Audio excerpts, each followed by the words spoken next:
Democracy encourages mediocracy.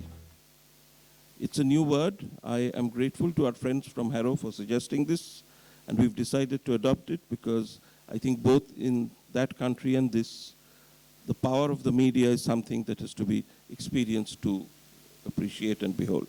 So speaking for the motion, Riti Bhattacharya from Adamus School. Do you know what it feels like to be bullied? If yes, you're one of us. If not, you're either a member of parliament or a member of the press. I, Riti Bhattacharya, stand here to speak for the motion, Democracy encourages media-ocracy. What I found on the internet when I was searching for the word is that there are so many definitions of the term media-ocracy that it is like a hat that has been worn by so many people that the shape of the hat itself has been deformed. But nonetheless, I have a more or less accurate definition, which is that media-ocracy is something that is utilized by the mass media, and it is used to maintain control over the people under the perpetration of the guise of freedom of speech.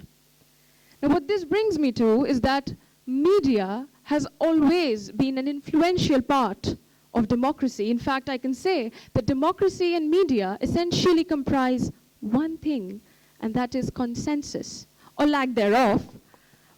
But what I see in history is, if you know that the Vernacular Press Act of 1878 that was issued by Lord Lytton, the then Governor General of India, who said that he wanted to prohibit nationalist press because he was so afraid that should the Indians decide to rise against this sort of autocratic government and establish one similar to that in United Kingdom. But this just proves that media and democracy have been coexisting. Now, the proliferation of media houses in recent times, especially in India, which is the world's largest democracy, merely show that governments, albeit grudgingly, admit that the media is required, and an impartial media especially focuses on both the achievements and the follies of the current government, and it brings to the fore that we are essentially making use of something which is given to us by ourselves. Now, if you look at the Arab Spring of late 2010, it was a series of anti-government attacks and uprisings. Social media was heralded as the main force behind the motion, simply because news of success stories in one particular country swiftly inspired the other countries to either depose their would-be dictators or governments. And we can see that the world has moved not only from a global democracy, but towards a global media-ocracy. Social media presence has been required to such an extent that there have been many political leaders who have decided to open up and set up their own social media platforms so that when the time comes, they can very well come to the fact that they can ask for support in that public base, and they can ask the people to vote for them, and for one day, for heaven's sake, not stay glued to the Facebook news board. But what we have seen is that Donald Trump, a person like Donald Trump, was a person and a presidential candidate who was created mainly with the help of the media, because he did not take any, he did not refuse any sort of, yes. Pause the time, please. What we say to the fact that Trump's main supporter, Fox Media, only 1% of Americans watch Fox Media? I am not talking about that. I'll just tell you the fact that Trump himself never rejected any sort of sitcoms, to appear on sitcoms and in various cameos, and to deliberately file attention-seeking lawsuits so that the media would cover everything and anything that Donald Trump had to say. So when the time came for him to actually make those preposterous claims, which he is making, as you all know, the $5.75 billion wall that he's to make, we can see that the media has been supporting his claims, and, well, he is the president, isn't he? Thank you. So I would like to carry on in saying in conclusion that there is something, and this is my personal experience. Earlier this year, Member of Parliament from Trivandrum, Shashi Tharoor, was in the City of Joy recently, and he was asked to exchange his seat with the host of the interview. And he said something to us at the moment, which his former boss at the UN would tell him, that is the late Kofi Annan. And I quote here that in the world of democracy, the photographers are the ultimate dictators, unquote. And my subsequent speakers will be focusing mostly on the negative aspects of Media-ocracy and how the advent of social media has created the rise to Media-ocracy. Thank you. Thank you. Thank you very much, Riti. You have two more questions which you could ask. Yes, go ahead, please. The speaker very kindly spoke about India during the era of British control, but I would like to remind her that India wasn't actually run through democracy during that time. It was run in a totalitarian manner by the British. So what would she comment on this?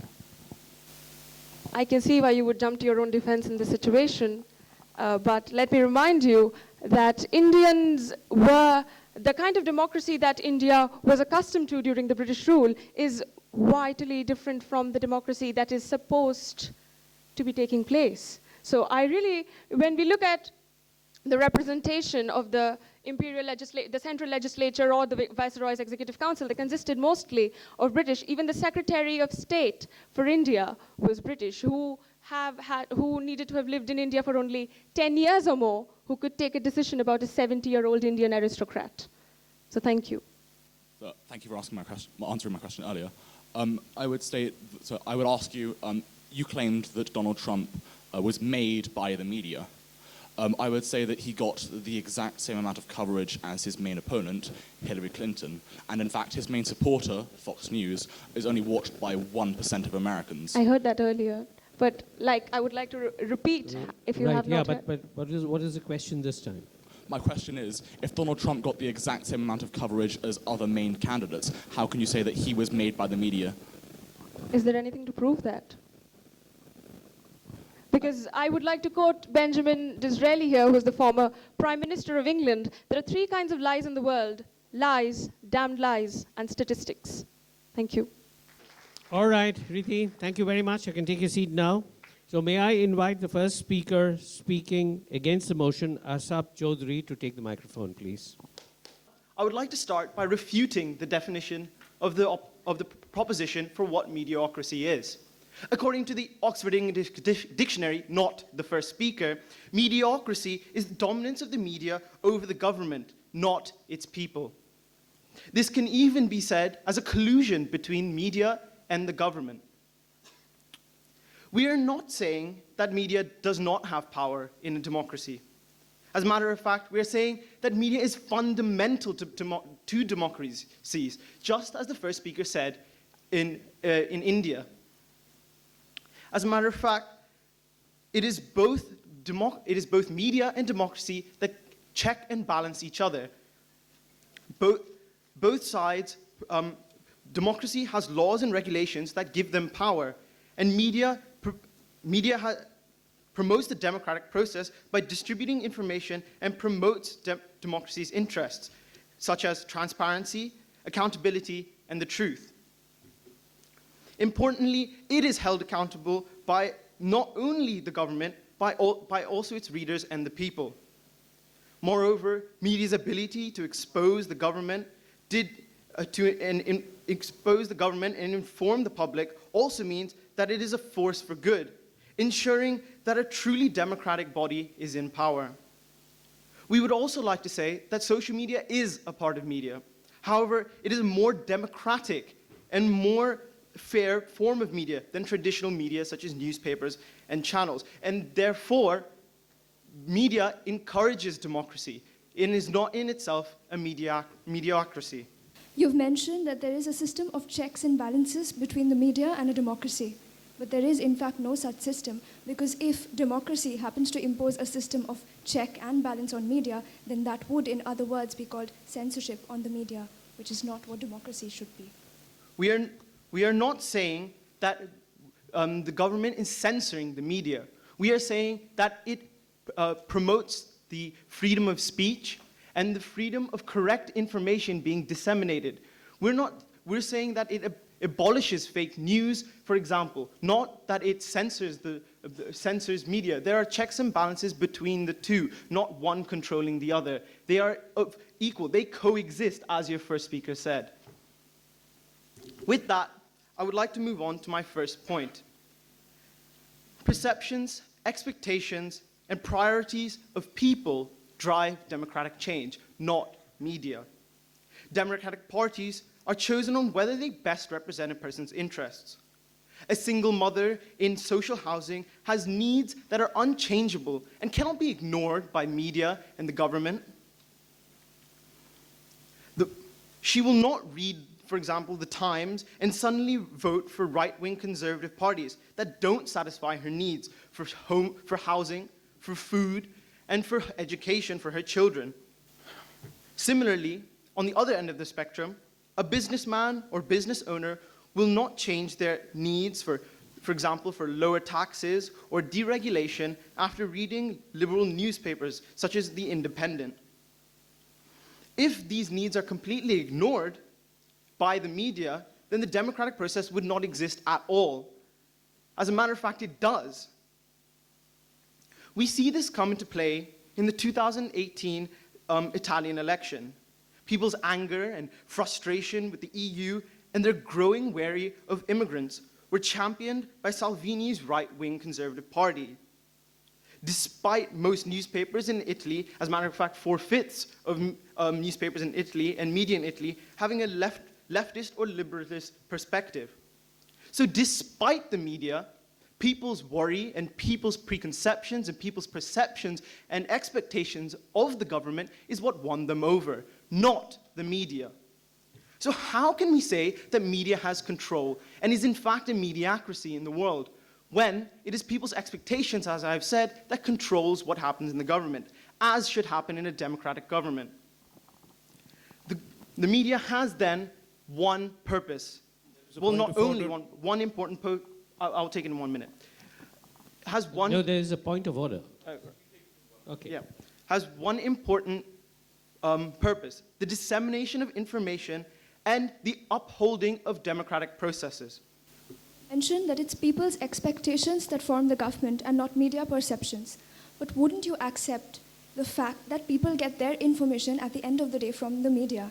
And if media tells them to think something, then people may as well start thinking in that manner. Therefore, expectations are often determined what media wants them to think. Isn't that a power of media itself? Of course, media has its own opinions. Sorry, not media has its own. Of course, media has an opinion. But there's so many different kinds of media, and what my second speaker will talk about, the plurality of media, that determines whether whose opinions are championed. If you don't like the right-wing conservative views of one newspaper, you can simply click off or unsubscribe and go to a left-wing or centralist newspaper. You aren't told what to think. You are given multiple views in a democratic media.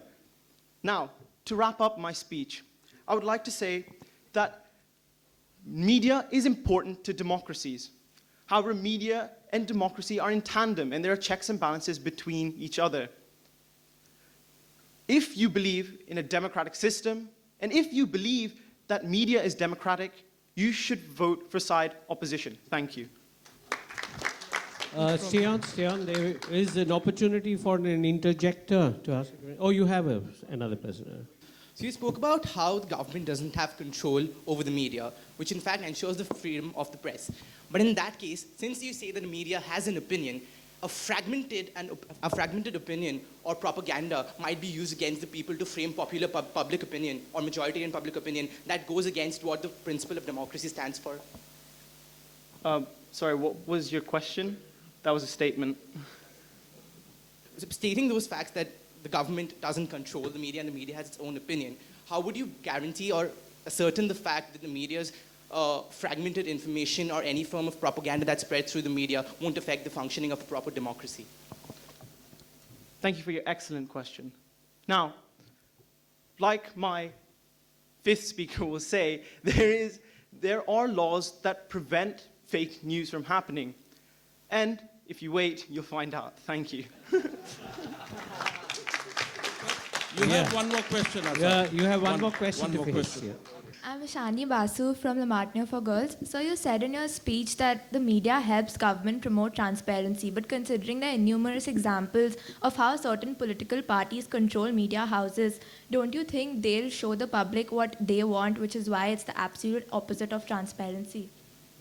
There are multiple media outlets. Of course, there will be slightly conservative newspapers. But like I said before, if you don't want to hear conservative news, then you just don't go to a conservative media outlet. Thank you. Thank you. We have Yes, the sir. second speaker for the proposition, Soham Datta from Vivekananda Mission School.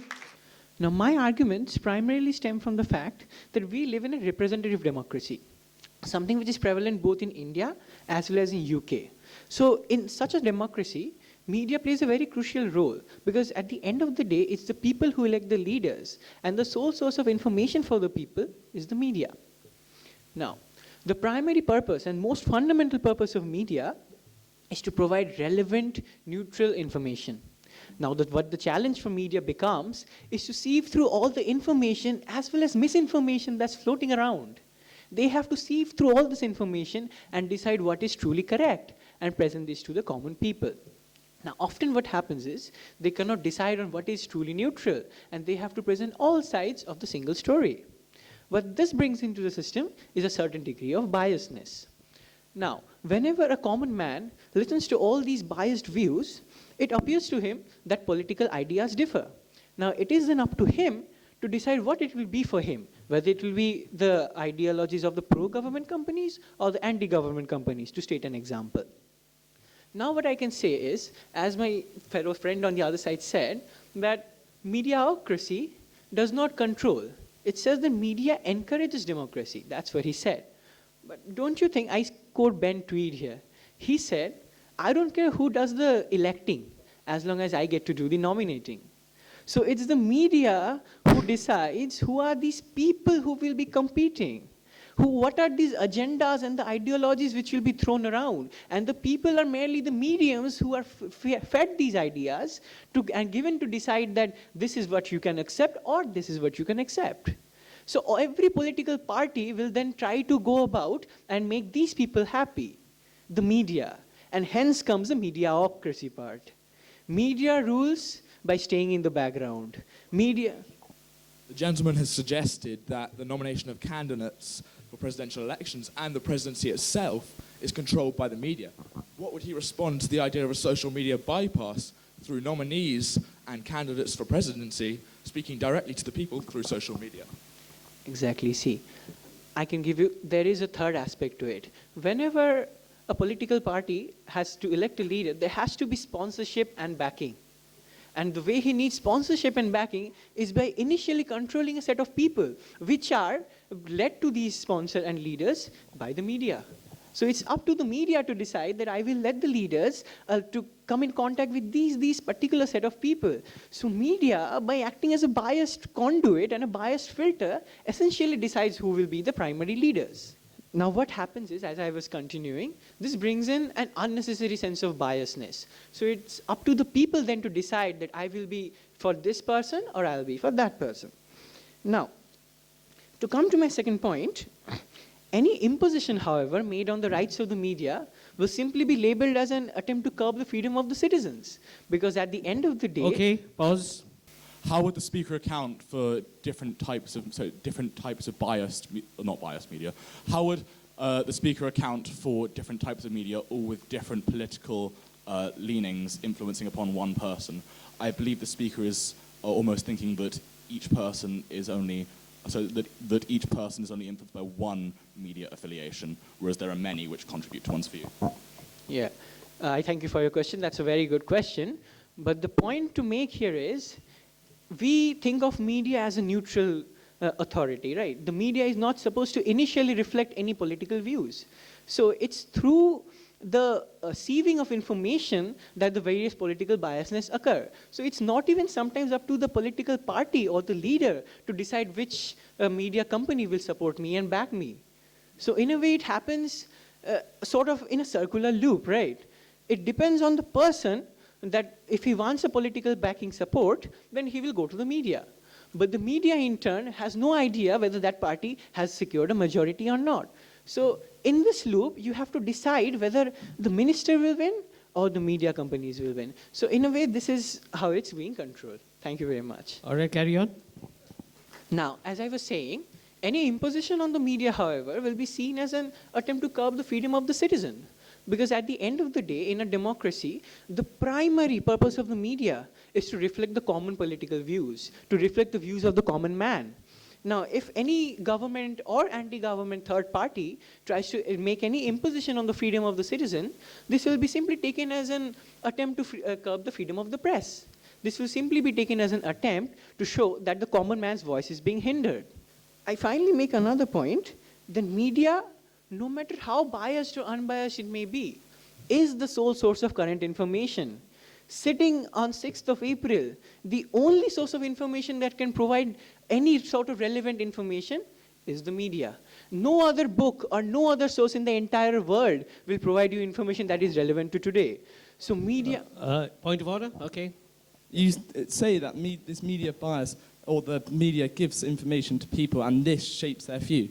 But also, would you accept that people make their view based on their socio-economic circumstances, and media cannot change, reading a paper does not change their needs and expectations of political parties? That's a very good question, and thank you for your question. But see, in a country like India, where economy truly plays a very important factor, the media understands that. And the media plays to the expectations and lack of expectations of these people. The media, in turn, makes them believe that their aspirations will be supported by a particular leader and not by the other, whereas it could have been very easily the other way around. So it's the media that ultimately decides who the person supports, and not necessarily on what that leader will do. Thank you for your question. Okay, we still have a little time. We could take one more. Okay. You want to wrap up? Yes. Yeah, okay, go ahead. Yes. And so, as I was saying, the media is the current source of information, and nothing can replace media. So at the end of the day, it is true that media and democracy are two members of a symbiotic relationship. But if you take media at the forefront, that is when democracy loses out. And this is what is happening in the current pro-modern democracies. Thank you very much. How would the speaker respond to the fact that in the UK, much of initial electoral processes do not receive much, if any, media coverage, and that they are allowed to elect their politicians for the party in peace and by themselves? Okay, thank you for your question. But the thing is, when media does not report, media observes. The sponsors, initially in UK, I believe, when the political parties have to select a leader, every candidate has to have a certain degree of sponsorship behind him. Now, where will he rope in the sponsors from? That's where the media companies' connections come in. Even though the media does not report at that point, it advertises. It ropes in the people who will ultimately take this political person and make him one of the candidates who is inside the competition.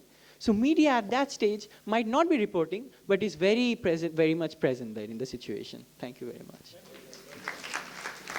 George Minge from Harrow is our second speaker against the motion.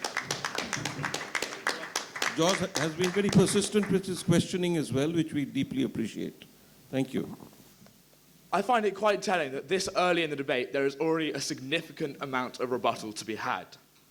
The Indian rule, I find it hard to believe that the proposition believed that this was democratic. I've never heard someone say that totalitarianism is highly democratic, because that's not the whole principle of it.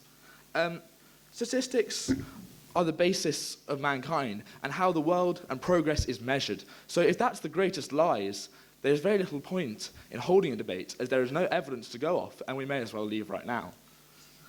And finally, if social media such as Facebook, as mentioned by the proposition, is anti-democratic, then why is it banned in China? That is something that I find very hard to ignore. So, democracy, what is it? It's the rule of the majority of the people. For democracy to function, everybody is required to participate, each and every person. They must be mobilized through education so that they're able to participate with enough information. Without media, one is unable to participate. What are sources of media? Well, you have newspapers, the internet, such as social media, and it's important not to forget radio. This allows people to form opinions so that democracy can be upheld. The media is good for democracy, as it simply portrays the facts, allowing citizens to form their own opinion. Now, before the proposition rebut this, I would like to give them the example of the British Broadcasting Corporation in England, which is owned by the government, but it is run at an arm's length. This means that it is legally impartial, which is hugely important, because this level of impartiality allows democracy to be upheld by providing the people with information without indoctrinating them politically. The BBC is not a newspaper, and the introduction of finding out information online, which is increasing day by day, has helped reduce the effect of the media bias spoken about by the proposition, which I'm sure they will wish to continue to exaggerate. To be clear, because of this level of impartiality, a mediocracy is not possible, as news sources such as the BBC have no influence over the government, as they are impartial and no influence over the media. All right, point of order. So you spoke about how the Facebook is banned in China, and you asked us why is it so. So don't you think the fact that China curbs the power of communication media and the opinion of the public, don't you think that ascertains the fact that communication media is powerful enough to change public opinion? Of course, it shows that communication and media has the power to change opinion. But also what is important is to think about what the motion is. The motion is democracy. And I would not define China as a democratic nation if they are censoring what the people are able to see. I think that is a very important factor in this debate. Moving on. Media plurality. In the UK, The Telegraph, The Times, The Guardian are just some of the daily publications, with The Telegraph being more conservative and The Guardian being more socialist. India, you have The Indian Express, The Telegraph, The Tribune, are some of more than 100,000 daily newspapers. These are all privately owned publications, which the proposition seeks to falsely indoctrinate people. But to think for a moment, democracy runs on freedom of speech, freedom of thought, freedom of press. So all these different points of view build up a balanced portfolio of newspapers, which we like to call media pluralism, as there is no bias because there are opposing opinions clashing. Furthermore, democracies promote freedom of speech and thought, so people can choose what they want to read, meaning that they have control. Okay, point of order. Yes. As you've mentioned that in India, some of the channels are, of course, leaning on one side, either for the government or for the parallel government, then how do you explain that Mr. Punna Prasin Bajpai had to exit from ABP and his show Master Stroke was entirely wiped off the face of the TV because he had shown Narendra Modi? Wouldn't you say that in that aspect, government controls the media? Could I ask the speaker to speak a little slower so that it's easier to understand her? All right, I am sorry, I All apologize. However, if you say that the government hasn't a control over the media, then how do you explain that in India, in ABP News Hindi, Mr. Punya Prasun Bajpai, just a few days ago, was forced to go out of his show, and Master Stroke was wiped off the face of the TV only because they were showing present government in a light that wasn't very complimentary. Thank you very much, and I thank the Honourable Lady for furthering my points about media pluralism. There are over 100,000 newspapers in India. To be precise, 105,443. So the fact that one newspaper outlet is being controlled by the government does not change the fact that the people choose which one they would like to read, and the people choose what their opinion they would like to form, which is democratic and is not mediocracy. Seeing what one wants to see is democratic, as I've just spoken about, because the element of choice is there. And however, when speaking of a balance of plurality, I would like to rebut the point of what the second honourable speaker of the proposition, where he spoke about propaganda. There is a difference between media for information and propaganda for false indoctrination. Propaganda is highly undemocratic, and if this propaganda were to indoctrinate the people, it would be undemocratic, and therefore it is not relevant to the motion, because we are speaking about how democracy and mediocracy are combined, not how an undemocratic society and mediocracy are combined. However, it is also important to differentiate. In newspapers, there are opinion columns designed to show you what the journalists think. But then there are also sections which are fact, which are reports, which show you what has happened, not what the journalist would like you to think. One more point of order here. No, thank you. Okay.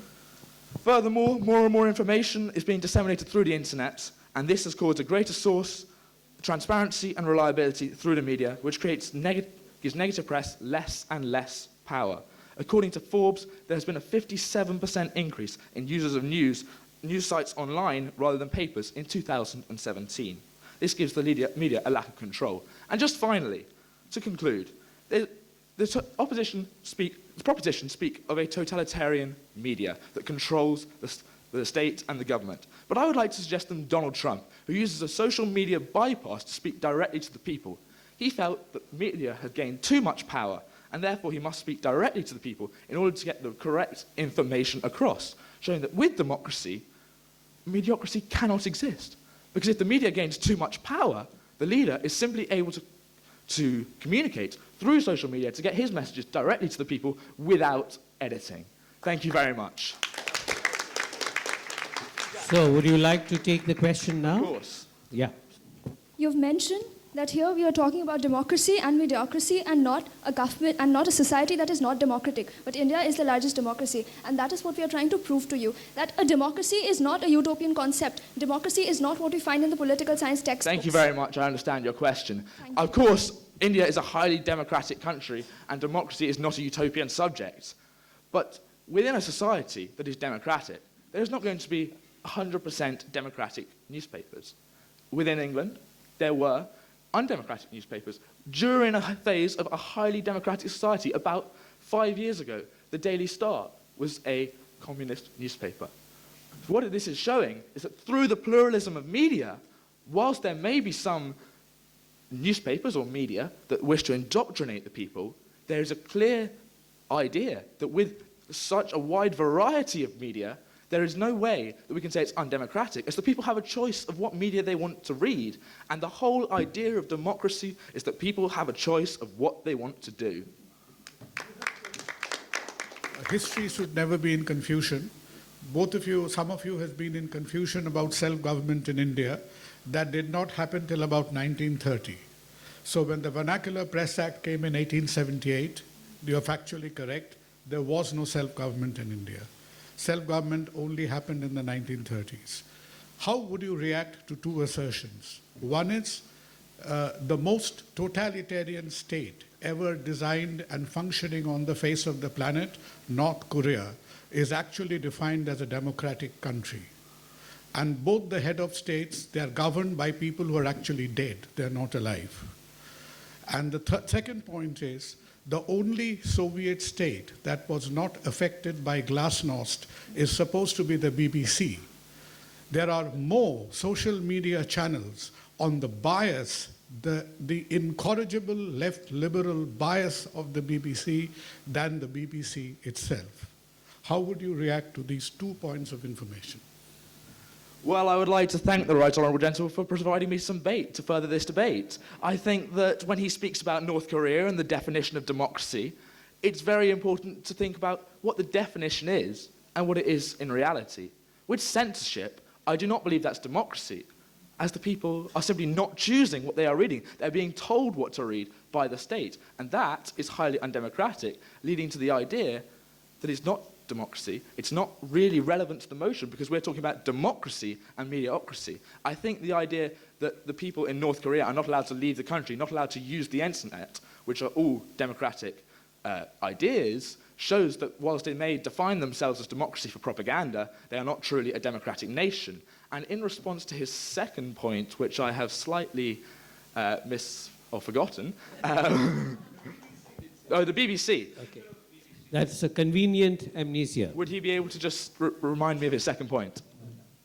Stuff around about the profound bias in BBC. It is thought to be the last refuge of the incorrigible left liberal sanitized communist intellectualism. Well, I'm afraid I would have to say to him, I don't agree with that. The BBC is an impartial organisation, impartial by law. Now, if they are breaking the law, then obviously there needs to be an issue that is solved there. But that is not something that we are able to debate in this debate, because we are debating the principles rather than real occurrences within society. The BBC is designed to be an impartial service, which I hope he will realise and oppose the motion tonight, this morning. Well done, Mr. Minge. That was a lovely, lovely speech, a great defense, and a lot of questions that you handled with great aplomb. Arav, are you ready?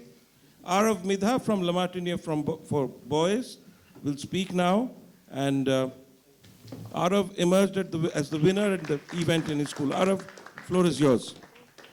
The topic placed before us reads, Democracy encourages media-ocracy.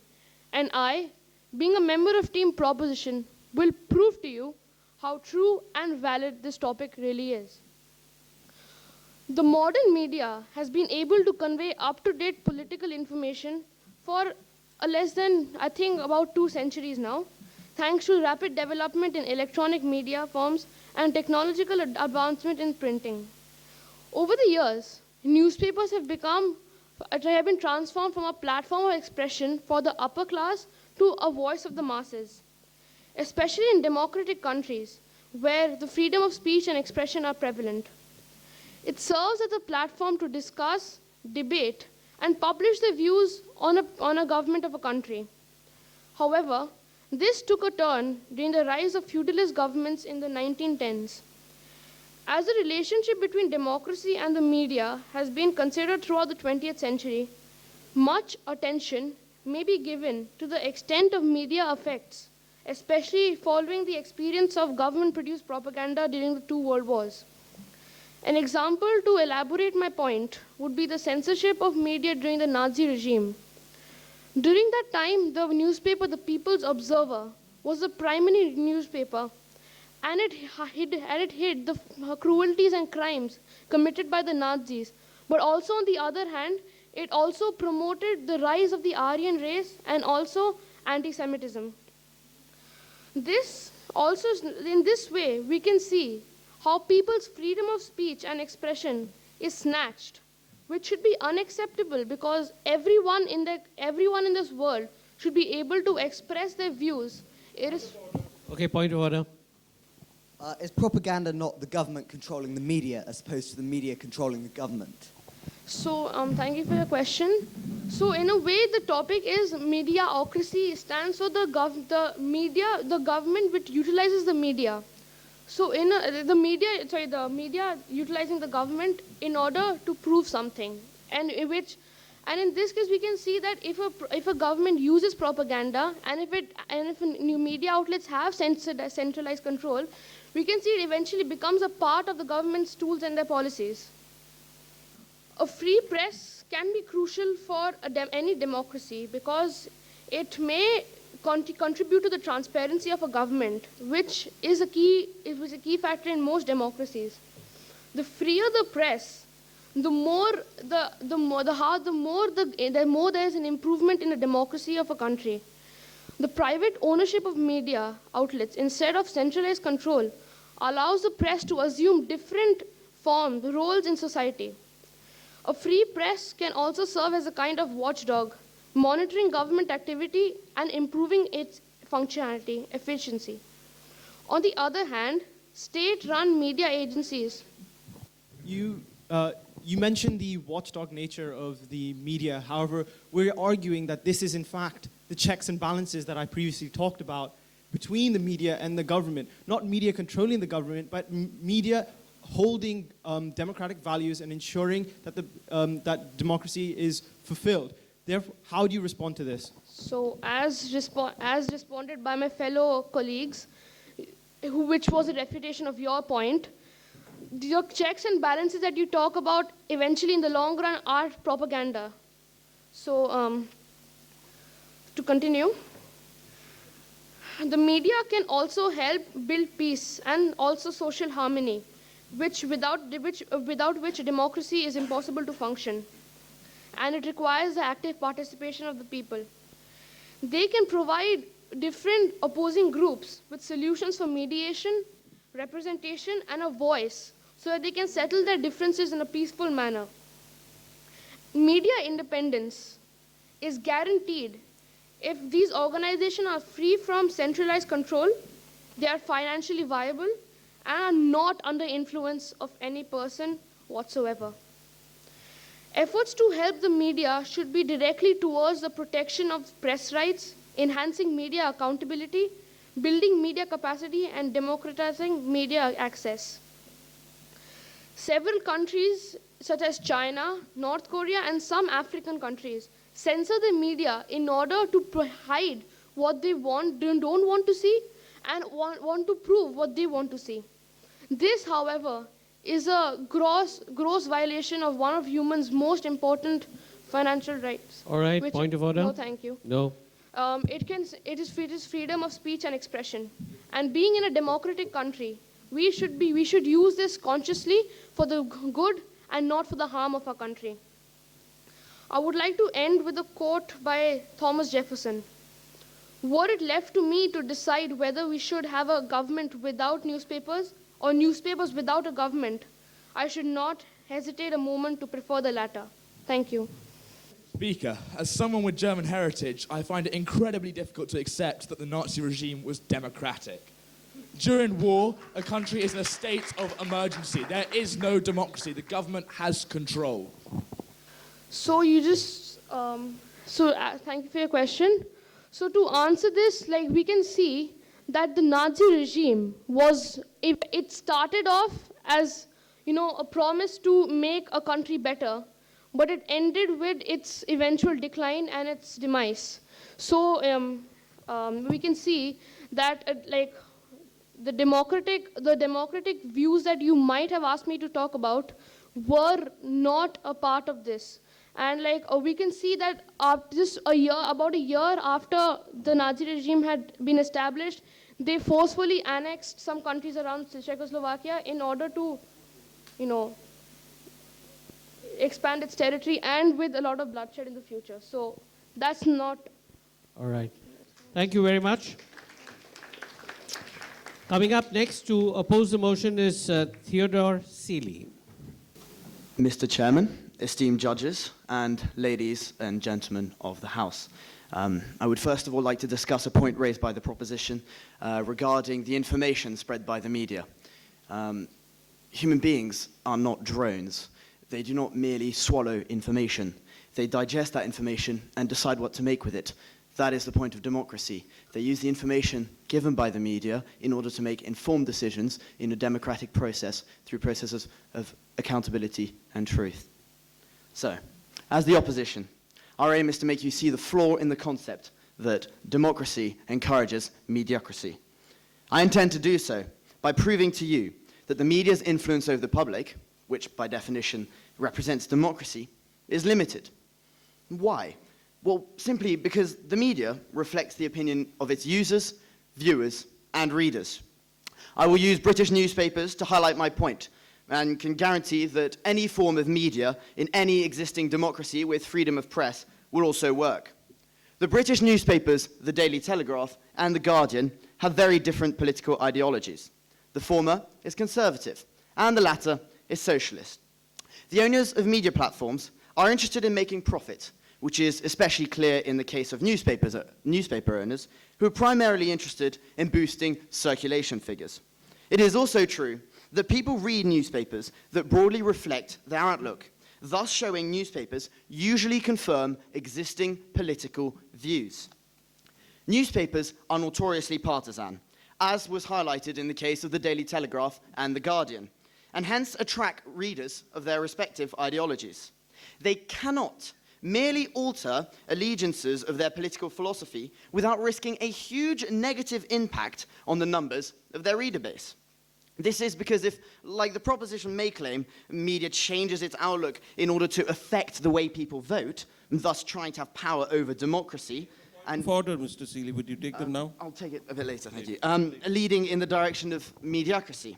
They run the considerable risk of not respecting the political views of their base of readers.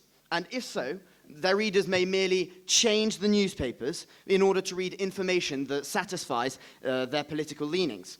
It's quite possibly potential financial suicide for papers to merely switch political allegiances in an attempt at altering the way people vote. And thus, it's not a risk that they can afford. The papers, and hence the media's desire to influence democracy, is limited, and it is clear that the reverse influence is stronger, which is to say that democracy's influence over the media limits its power to a greater extent. therefore preventing its ability to install mediocracy. The mirroring of the political opinion of its users, viewers, and readers limits the power of the press in pluralist democracy. The readers, the viewers are not the publishers or the reporters or the writers. There isn't any such Whistleblowers Protection Act that protects the person who comes out of the regime and protests about it. So what do you say to it, to the fact that the publishers are the ones who are publishing the news, and whether the readers like it or not, whatever news they read is leaning on one side or the other. Not everybody is a balancing scale. How would they get to the truth in the end? I would like to reiterate 2 points that have previously been mentioned in this debate. The idea of pluralism, that biased medias are on both sides of the argument, and also the fact that people are not drones. They can make educated decisions using both sides of the argument in order to come to a democratic process of decision-making.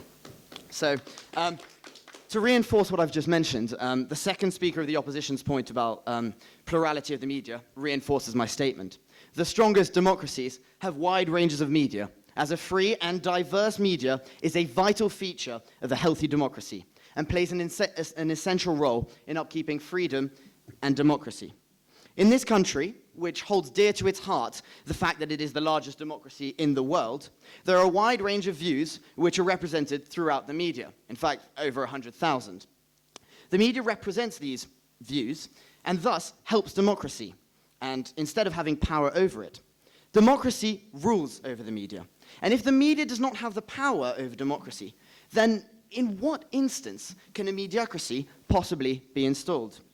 The speaker, sir, has time and again said through his speech that the different forms of media primarily reflect the common public opinion. And he has also said that the definition of plurality that I in my speech provided goes on to furnish his own opinions. But what I want to ask him is, how do you explain pluralistic ignorance then? A system where the media itself propagates certain political parties, which in turn convinces the common people that that is the idea which the other people around them believe. So essentially, the media is providing options A, B, and C, and ignoring option D. So if the people themselves have no idea about the fourth option, how will they choose the right one? I would like to thank the speaker for his very interesting question and discuss the fact that through the rise of media and the direct chains to option D, people are able to obtain the information without the bias of the press and can therefore make an informed decision through option D, whilst also regarding the points of options A, B, and C. So, I would like to conclude by saying that the media, and most especially the press, reinforces rather than changes political attitudes. There are differing views on websites, blogs, and forums. So it is unlikely users, viewers, and readers will actively seek out those that conflict with their own views. With such a range of political outlooks, the media cannot afford to risk its base of followers by trying to alter their political perspectives. The media is contingent upon democracy. The media depends on democracy. The media needs democracy. And if the media reflects the opinion of its users, viewers, and readers instead of influencing them, it is clear that instead of the media influencing democracy, which it would do in the case of a media-ocracy, the media has no dominance, control, or rule over democracy, thus showing quite the opposite, that democracy influences the media, therefore showing democracy does not lead to mediocracy. I rest my case and urge you to vote against the motion. Thank you very much. Spoke about how in a democracy, the media is reflecting the ideologies of the people. Absolutely. Right? So in a democracy, a media is supposed to be free of such control and should be reporting what has really happened, giving them the true political opinion. But in fact, when they are framing the political opinion based on what the people want to hear or what might be attractive to them, isn't that a self-defeating purpose for the media itself and gives them control of framing public opinion? I would like to reply to the speaker by saying that the information that is provided by the media may reflect the people's views, but does so by holding the government accountable, by giving them different views on what the government has done, thereby offering the public with information and helping the public to make such an informed decision. By holding the government accountable and by providing the truth, even if it does have a spin on it, with the availability of different medias, there is very easy the possibility of people ingesting all the information, whether it be from the right or from the left, communist or fascist, if you so wish to speak about such extremes, and make an informed democratic decision. Thank you. The next speaker is Urshia Sarkar from Le Martiniere for Girls. In the words of American political activist Noam Chomsky, propaganda is to democracy what the bludgeon is to a totalitarian state. Now, ironically, a democratic government, which is said to be the finest form of governance that encourages debate, discussion, and disagreements, regularly takes recourse to manipulating the mind of the common man by perpetuating its own beliefs and ideologies through the media and ostracizing those who are not in resonance with theirs. And that is where the role of the media comes in. The administration floats the alternative media or resorts to media-ocracy. American author Daniel Isaac Schechter, in his book, The Death of Media and in the Fight to Save Democracy, defines this media-ocracy, and I quote, as a toxic media environment in which nothing, not even illegal wiretapping, is immune from being reduced to mere politics. Close quote. In our country and in other so-called democracies, we find that before any general election, all political parties, they pay huge sums of money and engage in media management. They hire professionals whose only job is to use the media to project and present the party's nominees as the perfect candidates to be elected as the people's representative.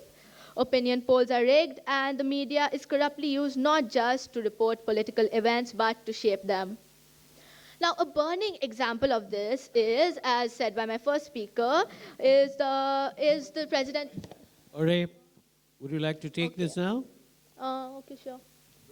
The honourable lady has clearly stated that the amount of money spent on campaigns is rigging the election and influencing the people. But how would she respond to the fact that during the Brexit referendum, the Remain campaign spent 9 million on the first day on pamphlets, and the Leave campaign spent 7 million in the whole campaign, and they still won?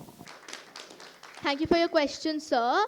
I did not state that the money that is being spent rigs the campaigns. I said the money is being spent on to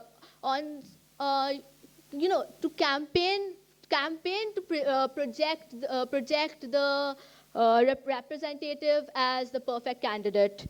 So, as my first speaker mentioned about the 2016 presidential election of the United States, two pieces of fake news were reported by the media, and they were to a large extent responsible for the outcome of the election.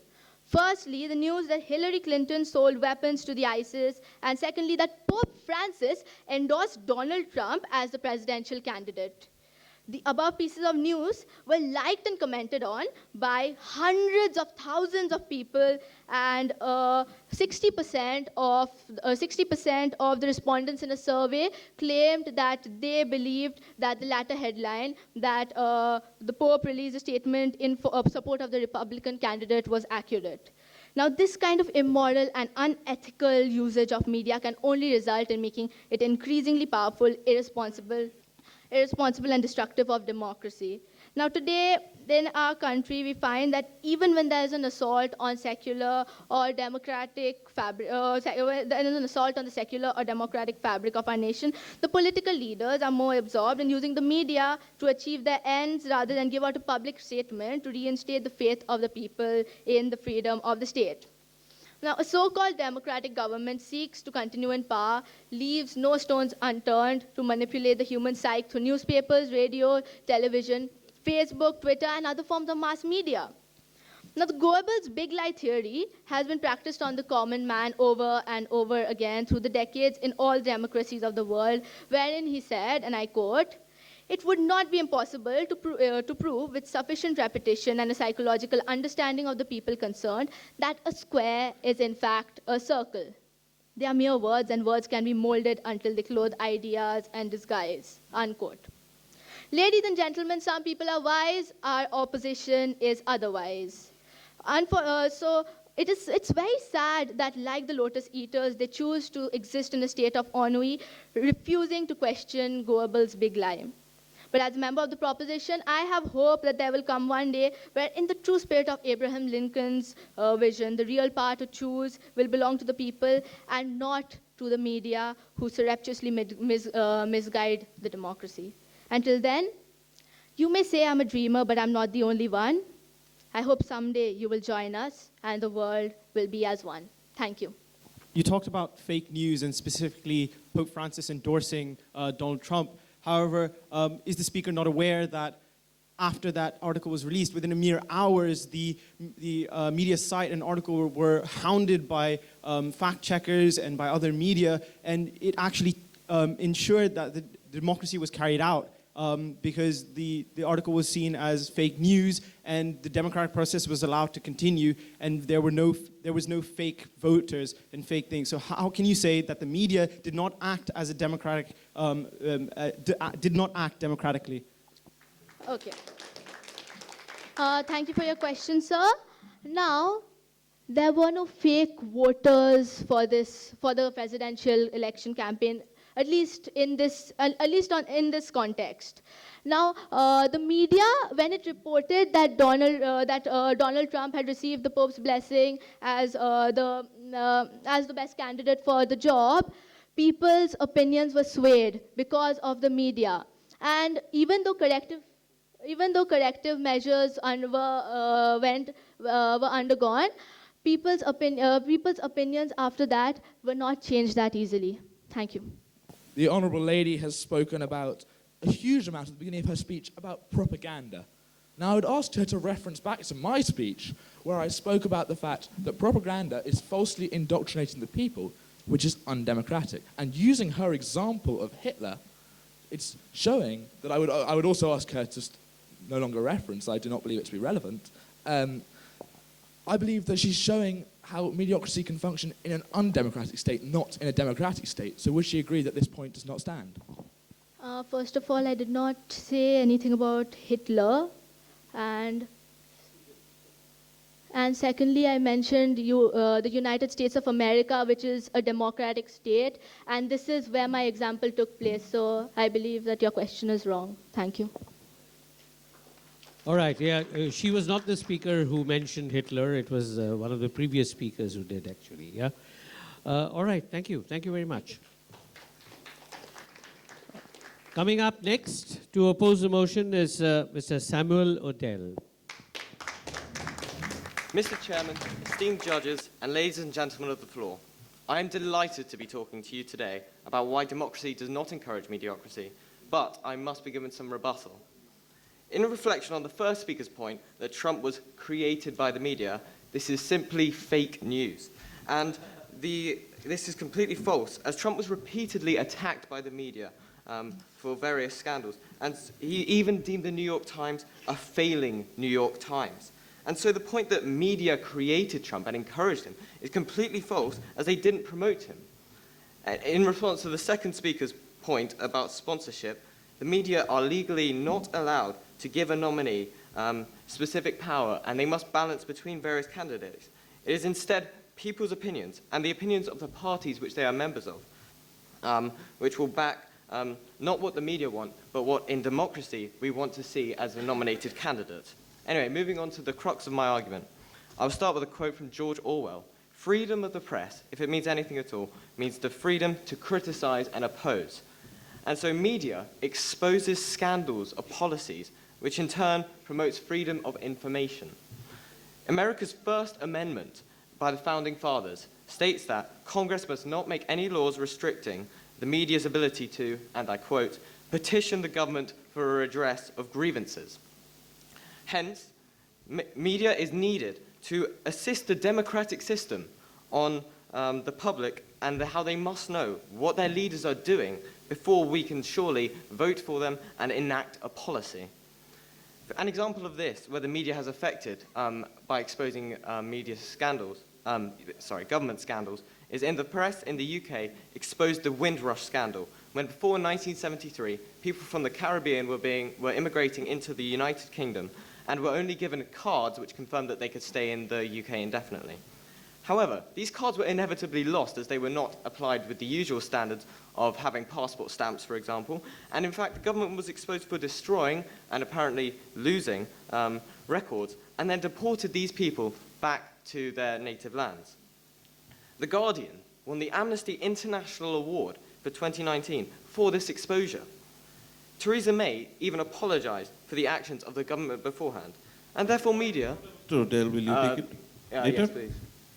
You had mentioned that the economy, that is the most powerful people with all the money, do not have a role in media. But how do you explain advertisement expenditure if you do not further the cause of those that are supporting the newspaper by advertisements? Then that newspaper doesn't exist anymore. So advertisement is a form of control over the media. Well, as my fifth speaker will elaborate, there are laws and regulations which regulate how much media can spend on the advertisement for a campaign, and as I already mentioned, that we must have a fair representation of these nominees. So your question is not valid that there is a bias in spending. Anyway, back to my point. The media encourages democracy with its ability to expose scandals. So media does not control government, but helps people to control the government by informing people of pieces of information before the electorate can vote. Anyway, moving on to my second point. Media not only exposes policy scandals, but corrupt individuals. This is good influence and leads to freedom of information to the people who will be voting for these politicians. Second point of order, would you take it now? Yes. That by exposing scandals, media exerts some form of a control over the government on behalf of the people. However, by exposing the scandal of one government, media plays a role in bringing another government to power, which is essentially the opposition, also known in a democratic system as the parallel government. So media supports either a government or a parallel government. Either way, wouldn't you say it is a form of biased behavior? No, I get your point, but the media is providing information to the people which they can do further research in to see the primary fact. People, as my fellow speaker has said, people are not robots. They can clearly see between the lines that there are biases, and people will choose their media on the points that they want to hear. And so your point that it is biased to replace a government is invalid, and I will further explore this in my example of the Watergate scandal. By this freedom of information, governments must face consequences for their own actions. The Watergate scandal in 1972 attempted to cover up Nixon's illegal attempts to re-election via the perhaps appropriate committee, CREEP, the Committee to Re-elect the President. The Washington Post and reporters Woodward and Bernstein exposed the FBI investigations to the people, resulting in Nixon's eventual resignation. Exposure of corruption of officials encourages democracy rather than controlling the government by people again being able to see when they are voting all the primary facts, as I wanted to answer your question earlier. Media is a vital tool for democracy to be enforced lawfully, free from deceit and corruption, and so instead we must see democracy as a function and helping democratic government, not dominating it. Thank Third point of order. Yes. Scandal, but that is possibly the only example you can cite in that regard. However, if we talk about the Hillsborough disaster, where Sun had reported all sorts of fake news, wouldn't you say that it went against the interest of the people and not for them? Can you please repeat more slowly? You have Down on your mentioned, pace a little bit, yeah. You have mentioned the Watergate scandal, which helped replace the Nixon government, which was in fact in favor of the people. However, we can also cite the Hillsborough disaster example, where fake news that was printed on the front page as the truth wasn't essentially the truth at all, and it went directly against the people. Well, by pluralism, we can clearly see that there are multiple exposures of these facts, and so that this bias is not fair. There is the example of Mr. Coulson, who was exposed for lies in the media being spread. And so the media clearly has no actual power to be able to assert just one view in a democracy. I hadn't quite finished my last point. Thus, we can see that it is not the control of the media, as the proposition would argue, which is controlling the government, but is our freedom of information, which is exposed by the media. And by, as I quoted the First Amendment of the American Constitution, it is the most important part of a democracy. If you vote for this motion, then clearly you are not supporting how democracy functions in the modern world, and so we must vote against the motion. Thank you. We'll just move on to the next speaker for the proposition, Aditi Mishra from the New Times School. In an attempt to try and define democracy, with my 14-year-old level of understanding has made me realize this. Democracy is where the state head is elected after a lot of public deliberation, consultation, opinion sharing, and definitely consensus. Funnily enough, or maybe in a not so funny way, the same deliberation makers and opinion givers gaze at these so-called elected heads, looking up at them with awe and say, who elected these? It wasn't surely me, not us. And mind you, the tale rings true not only in our nation, but in our very own, the revered USA. And thus comes a time when it all becomes a superfluous endeavor to elect someone of someone's choice. In a democracy, the intelligentsia, and the think tank promoters are rarely being heard. Their voices have been drowned by the majority, who, it's probably needless to say, are the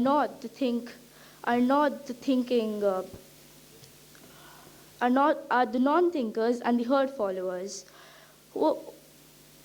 What democracy inherently has in its fold is the encouragement of herd mentality and voices which aspire to be heard.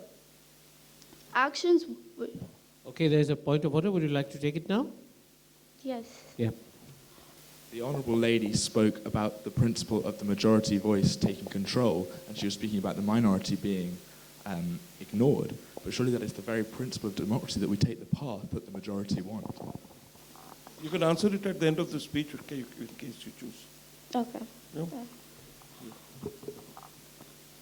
So as I was saying, that now heterogeneity is the very essence of human civilization. Uniformity takes away from it its charm, essentially rooted in variety and its myriad nature. But democracy ensures that heterogeneity is ruled out and the bland and banal uniformity gets established in its place. And why so? Because if a crowd is heterogeneous, then there is bound to be a stray voice here, a stray action there, and so many other dissent-like occurrences challenging the very sanctity of democracy. Democracy, as it stands today, is for the insecure and inhibited. It pleases and placates the average because the average keeps the hearth of democracy fueled. The average, the mediocre, I repeat, are the non-thinkers and conformists, a lackey or two, and definitely those who would rather be in the herd than be seen as a shepherd. Yes, democracy makes little boxes made of ticky-tacky, little boxes just the same. These boxes are us people who wouldn't dream about breaking or bending any rules, and we'll take all the bitter and sweet in our stride only because it makes us feel safe, and feeling safe is all that matters. Now, why do I feel that meritocracy and... Another point of order. We want to take it up now or later? Yeah, now. Would the Right Honourable Lady like to address the fact that the very fact that we are talking about the power of the media suggests that we are a long way off hegemony? Long way off? Hegemony. Sorry? Hegemony. Hegemony. Okay. Would you like to respond to it now or continue and respond later? Later. Okay, carry on. The media, as always, will play to the gallery and serve in the vested interest of those in power and rule out merit to establish average and their average thoughts. The media today is challenged because it does not aspire to take any challenges. Meritocracy is out, the average, and their media fanaticism is in. Today's democracy stands at this terrible juncture. Thank you. All right. Would you like to take up those questions now? The first question was whether the rule of the majority in a democracy, isn't that what democracy is all about? Yes, democracy is about the opinion of the majority, but then these majority, they do not include those minority people who are facing other problems, and they are in some way not Not represented in the opinion yes, making. and they're not being represented exactly. Question was whether or not, about the hegemony part, whether, so would you like to respond to that? And you have one more question to take. Thank you very much for your speech. In your answer to the first question we raised, you stated that the minority don't have their views heard. Would you not argue that social media, a form of media, allows those minority to circulate their views and their experiences and what they believe to everyone? So essentially allowing the media to show their views, giving them a voice in democracy. Yes, but these voices, they aren't always heard, and they are in some way left out. So this is what I'm speaking about. That not everyone has access to social media, in India at least. So what do you mean to say that these voices on social media do not reach the quarters yes, that matter? Yes, Okay, they fine. are left out in some way. Right. You have one more question to take? Oh, the answer to the other question, yeah. The simplify answer, the question? would it be okay if the next speaker will include that in his speech? So thank you. All right. Thank you very much. Okay, now we have the next speaker coming up to oppose the motion. That's Mr. William Wacho. Ladies and gentlemen, I would like to begin my speech with some brief rebuttal. The third speaker for the proposition was talking about the Nazi regime and about how their silencing of media, which he stated was a problem. However, he attributed this to the democratic values of the Nazi state. However, the Nazi state only started to silence media and to cause this problem once they had turned away from democracy. Only once Hitler had revoked the rights of the German citizen to free speech could Goebbels begin to silence the media. Secondly, in a point of information given to the fourth speaker for the opposition, the last speaker for the proposition challenged us to come up with more examples where the media had intervened with government and had shown all government's almost dirty laundry. Two more examples of this would be the Vietnam War, where the atrocities committed by the government were revealed to the people, eventually halting the war in which these horrible acts were being committed, and the expenses scandal given by MPs, which stopped them from essentially using taxpayer money to fund their own lives and their own luxuries.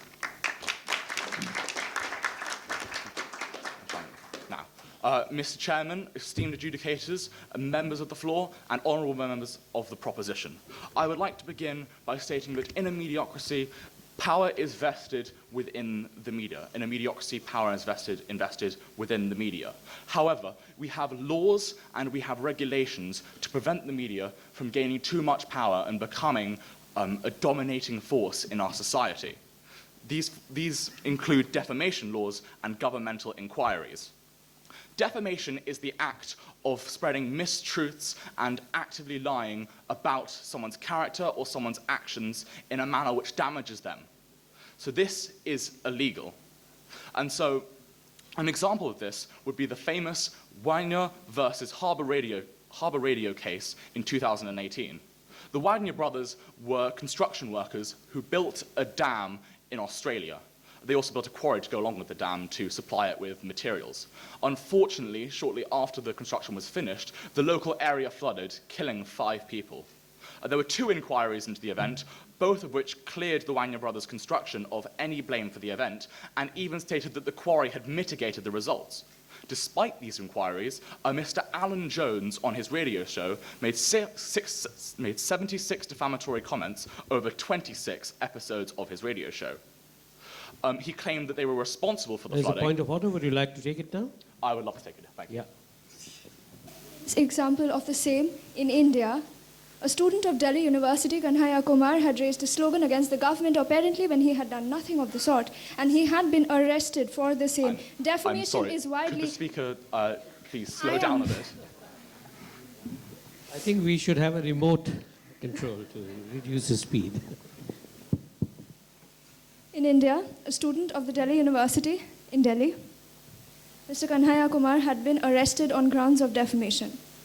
Had been convicted on such grounds because of things that he had never said. You see, defamation in India is also used as a political propaganda, because what happens at the end of the day is on Times of India, you have these cartoon pages, you have cartoon slots, and all the cartoonists are more or less always arrested All right, you should on quickly grounds come of to your defamation. question. Yeah. Wouldn't you say that defamation is a government propaganda at the end of the day also? Thank you very much. I'm sure so just to get this straight, this person was arrested for defamation on claims that he had never made. The process of arresting people under made-up charges does not strike me as particularly democratic. It almost bears the hallmark of a totalitarian government. So if the government had truly engaged with democracy, they wouldn't have arrested this person. Could I take it at the end, please? Thank you. The Wanya brothers took Harbour Radio to court for their defamatory comments and ended up winning, gaining a settlement of $3.7 million, showing media everywhere that they could not create mistruths about people and get away with it. Another example of the government and the laws regulating media is through inquiries. So unfortunately, in 2002, Millie Dower, a 13-year-old English schoolgirl, was reported missing by the police. Her prospects were not good. Her parents were advised to begin the mourning process. However, journalists from News of the World Media, one of the world's largest news conglomerates, hacked into Millie Dower's cell phone and accessed her voicemails to see if there was some information they could get to put into their next article and to see if they could get a step ahead of the police. However, Millie Dower's parents saw that her messages had been open and jumped to the conclusion that Millie Dower was still alive, wrecking their grieving process and giving them false hope. When Millie Dower's body was finally found in a wood, they were crushed. Their false hope had lifted them up and they'd been slammed back down to earth. They sued News of the World conglomerate and were offered $2 million in personal damages. This phone hacking scandal led to the infamous Leveson inquiry. This was an inquiry led by Lord Leveson, a member of the British House of Lords, into the malpractices of the media. He discovered that many of the media were phone hacking and were using other forms of malpractice to gain insights for their stories. This inquiry ended with the arrests of the deputy head of communications for number 10 Downing Street, the office of the Prime Minister, along with the arrests of Rebecca Brooke and the chief executive of News of the World and other senior executives, along with the resignation of the Metropolitan and Deputy Police Commissioners in the UK for their failure to deal with this. This shows that the government was not afraid to stand up to media. In fact, News of the World, shortly after that event, announced that they would be shutting down. The government had taken on one of the world's biggest news organizations, proved it corrupt, and had shut it down. The government had shown its power over the media. The media did not frighten the government. The government had the authority and had the courage to take on the media and not be cowed by their power. If the media is so powerful, how could the government do this? I rest my case, and I hope you all vote for the opposition. You have mentioned that arrests of people on grounds of defamation to serve political ends is the hallmark of a totalitarian government. A speaker on the side of the opposition previously had mentioned that that India specifically is known for its plurality of media.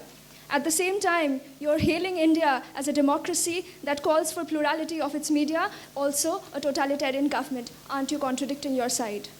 I would like, so just some, okay, so I'm not sure what relevancy the plurality of media has to the actions of the government. The government has sole control over who it arrests. The media may call for someone, the media often in America calls for Donald Trump to be impeached and arrested and sent to jail. He hasn't been impeached yet, unfortunately.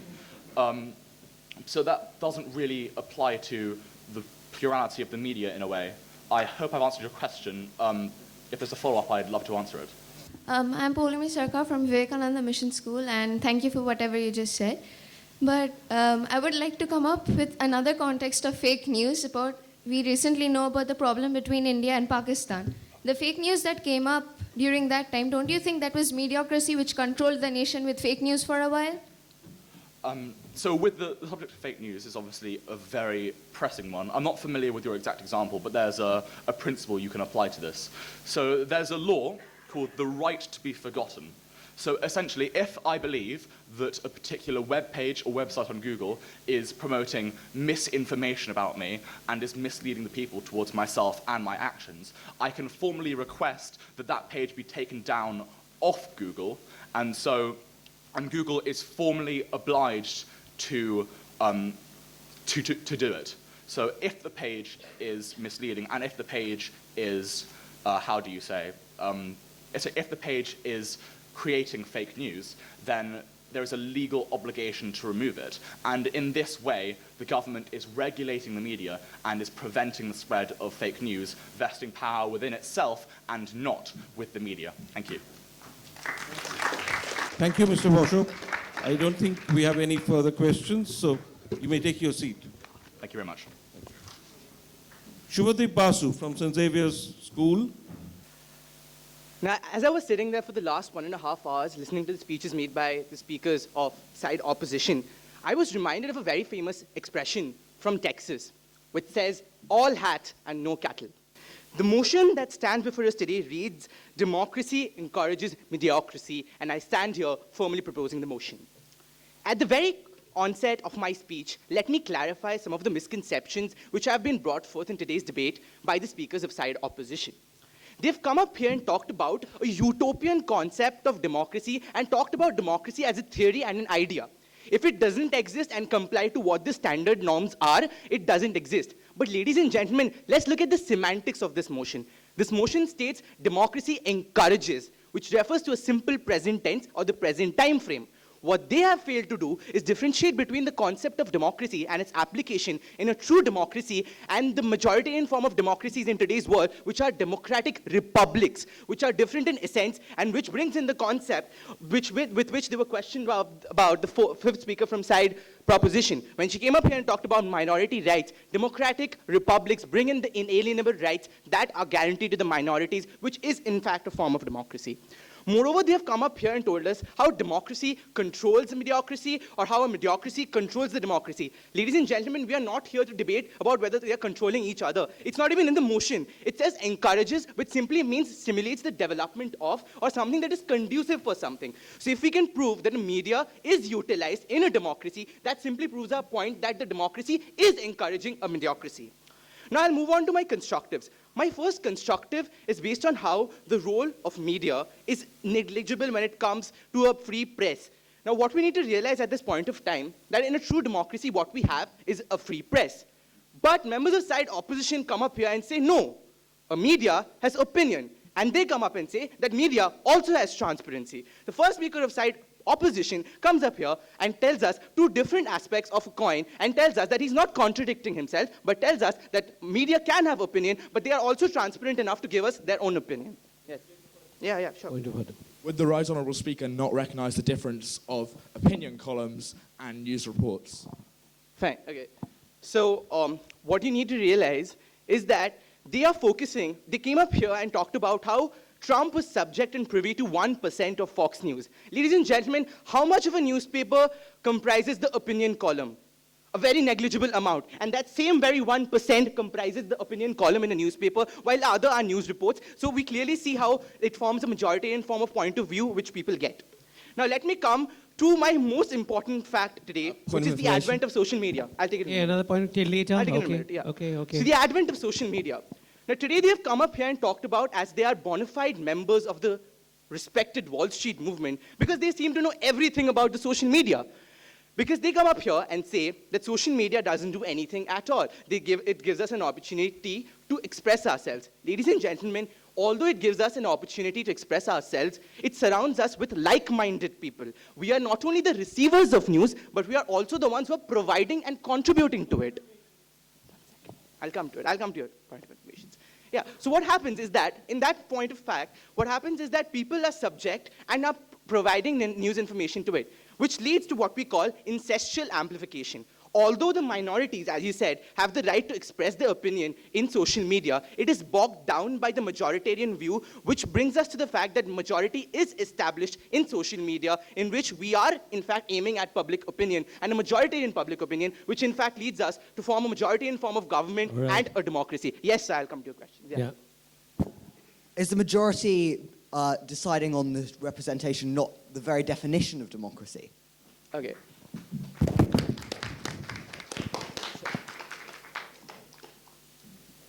So you talk about how the majority is the one who's selecting the representatives to the government and essentially how they are forming the government. But sir, how are they privy to the policies that these particular representatives are going to adopt once they come to power? They are available to this form of information via the help of media. They use a medium to get out to the people, communicate with them, and therefore tell them about what they are going to do, and hence frame public opinion. So let me move on to something that has been very important in today's debate. We've talked a lot about Donald Trump. And they've come up here and talked about how Donald Trump used media bypass. Now, ladies and gentlemen, when they come up here and say that he used a certain form of media, he utilized the form of media to gain control of power, it simply shows how democracy has been encouraged in the form of a mediocracy. Moreover, when he talks about how Donald Trump had no effect whatsoever when it comes to social media, ladies and gentlemen, let us remember the Mueller report, which talks about the meddling of this particular form of governance by the Russian government in the US presidential elections. Also, the leaks of Hillary Clinton's emails by WikiLeaks shows how the social media has played and the internet has played a very important role in framing their opinion. Moreover, let us come to how they have talked and criticized us about how we have not used the definition that they want to use, and they have come up here and talked about how they have used the Oxford English Dictionary. I'm sorry, ladies and gentlemen, they are from United Kingdom. I couldn't decide which one to choose, the Oxford English Dictionary or the Cambridge English Dictionary, because they are, both of us, pretty important to us, and we use them day-to-day lives without any difference whatsoever. Shubhadeep, you need to wrap up because you still have those yes, questions to take. Moreover, what we need to realize that today in their speeches, they have drawn conclusions out of nowhere without any iota of logic and without any relevance whatsoever. If I am to go by their logic of drawing conclusions, I can tell you how a fire truck is read. Ladies and gentlemen, a fire truck has 8 wheels and 4 people in it. 8 plus 4 is equal to 12. 12 inches make a foot. A ruler is a foot long. The Queen Elizabeth is a ruler. There's a ship named Queen Elizabeth. Ships are found in the sea. There is water in the sea. There are fishes in the water. Fishes have fins. Fins with a capital F, as in people from Finland, were communists, and communists are red. Essentially why fire trucks are red. That is the penchant. That is the penchant of relations that they have used in this debate. And if the August Gathering believes that this form of reasoning is illegitimate enough to win a debate, I pity you. I'll come to your questions. You said the debate whether the government is in charge of the media or the media in charge of the government is irrelevant. But if the government is controlling the media, as the opposition is arguing, and the power is with the government, there can't be a mediocracy as the power is with the government and not the media, and there is no power of the media then. Okay, so, sir, now let me tell you about the discrepancy in their own arguments. They've come up here and talked about and how they've asked me how they argue as to how the control of the opposition, of the government over the media is something that it's a self-debating purpose. And when they come up here and challenge any particular notion that challenges democracy, and they say that since Democratic People's Republic of Korea doesn't do this, it's not democratic. Sir, can you please tell us what is your stance? At one point of time, you're coming up here and telling us how a certain notion not supporting democracy is not democracy. But then, when it controls democracy, as in a free media or a free press is a prerequisite condition for a true form of democracy, or according to the concept of democracy which you are going by. So such discrepancies in your speech clearly show that you all have failed to understand this question. So I would like to suggest to the right honourable gentleman that I did actually give the definition of democracy in my speech from the dictionary, so I don't think we are going off some fake definition. But further to this, what we are disputing is the fact that the definition given by the first speaker of the proposition is not the real, true definition of media-ocracy. And so we would like to say that your definition of the motion does not stand. So was that a question or a statement? No, he's just saying that your definition does not stand. Yeah. So whether you would like to counter that But it that is was a it full stands. stop, not a question. No, it was not a question. But could you please can repeat your respond to it. Could you please repeat your question? Because that seemed like a statement to me. I'm asking you whether you would accept the fact that the proposition's definition of the motion does not stand because it has given the incorrect definition of media-ocracy. So as to being a proud member of side proposition, I stand by whatever side proposition has come up with because they have come up with a general connoted term of the definition which they find acceptable and which they find is bringing in the broader end of the motion and not narrowing down the scope of today's motion to the concept of democracy and not the implementation of democracy in today's world. Thank you so much. The second last speaker from the opposition, Charles Harrison. Whilst the opposition have argued that have put forward, questioned the last speaker on what a mediacracy is, he has failed to put a definition, so I will redefine our own. A mediacracy is when media controls public opinion. And that is what the other members of the proposition have been arguing today. However, I have found many gaps in the proposition's arguments. Firstly, they have failed to say how they have overlooked the real life situations. Media does not give facts which completely confirm what someone thinks, how they view people and their judgment. In real life, people care about what they need. Socio-economic circumstances are the fundamental basis on what people's opinions are based. If someone was on benefits and there was a government proposing to scrap benefits, and they read a paper saying benefits, this government proposes really good policies and it will help the economy, does that not, would you argue that that person would then support that party? I think not. Secondly, I find there's a gaping black hole in the proposition's logic. Humans are, on the whole, intelligent beings and do not simply believe whatever they read. Otherwise, everyone would, you raise the point of advertisements, and if everyone believed what they read, then wouldn't everyone be buying the shiny red car that advertisers tell them they must have? Thirdly, they stated media sways public opinion and damages democratic health through misinformation and lies. However, fake news is ultimately exposed for what it is. Due to the competition between media companies constantly fact-checked other media companies, as when they expose a media company for lies, that gets far more views and popularity. We raised the argument that the media company that raised the point about the Pope supporting Donald Trump, how much press was covered by that as opposed to press saying they were wrong?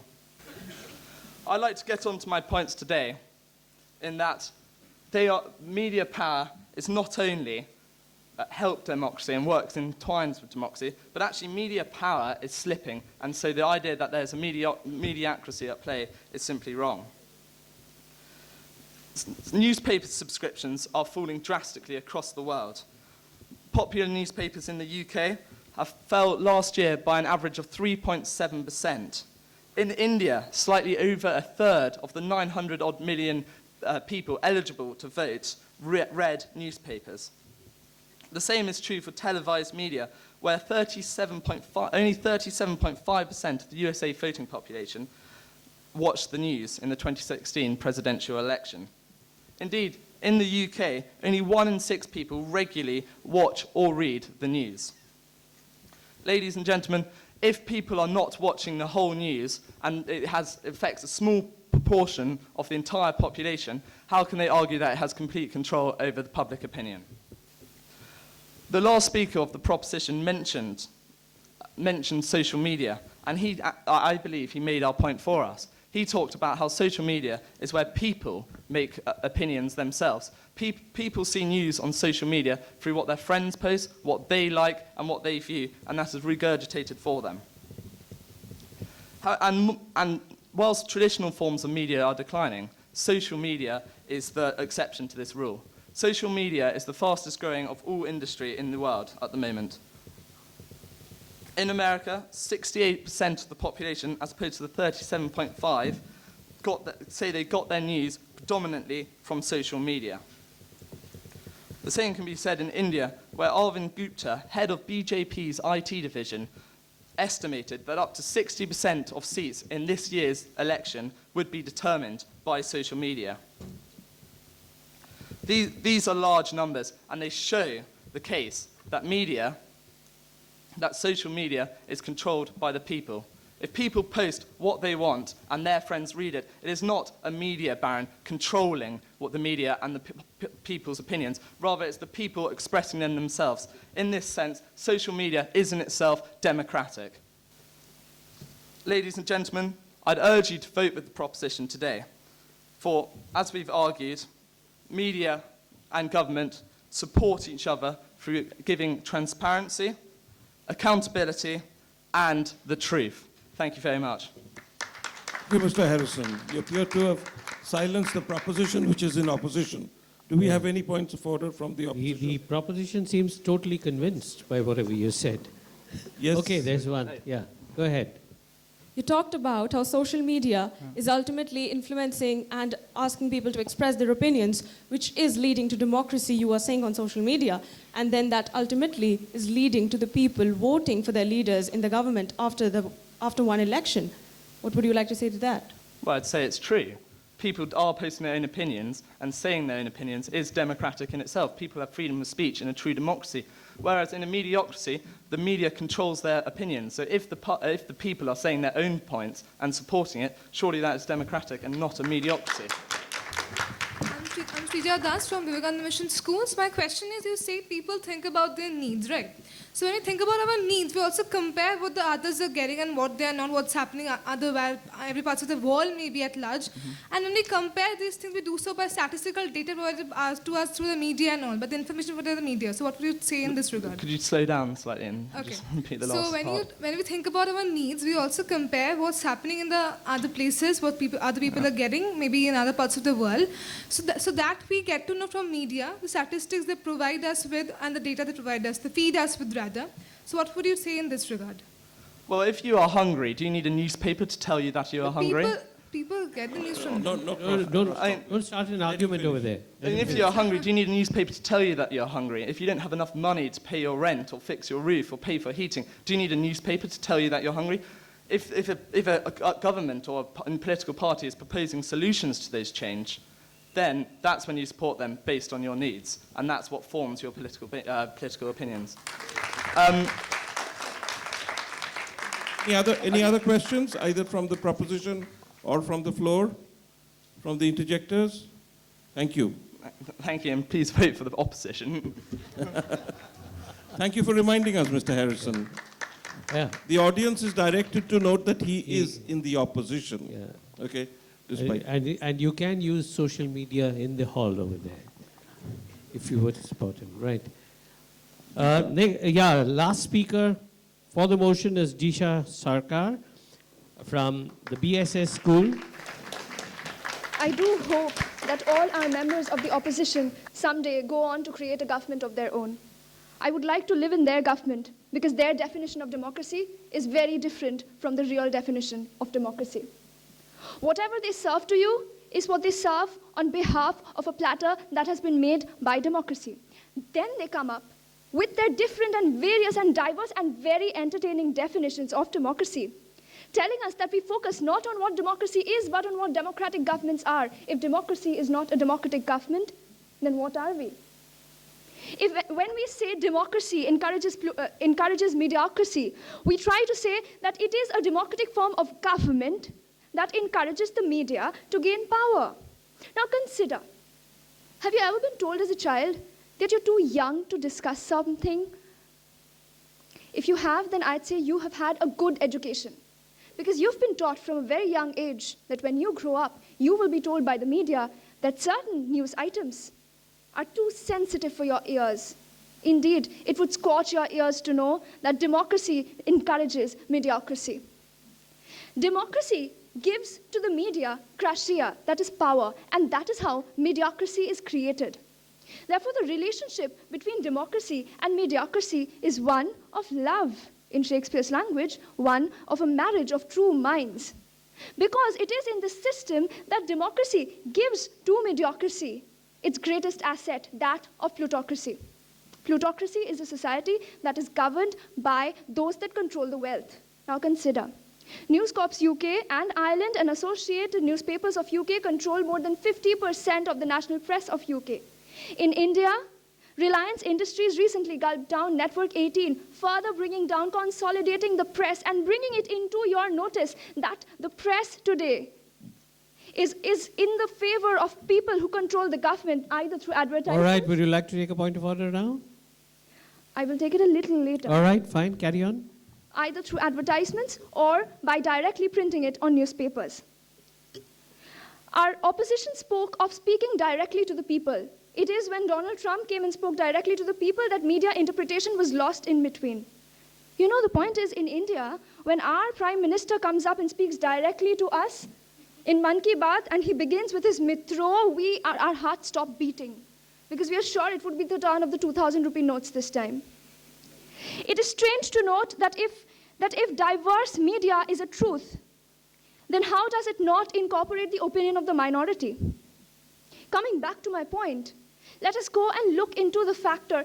Let's analyze a newspaper, deconstruct it, and we'll get to the truth. Yesterday's newspaper, The Telegraph, one of the largest selling newspapers in India, in the foreign news section, front half of the page was taken up by Jeff Bezos' divorce settlement.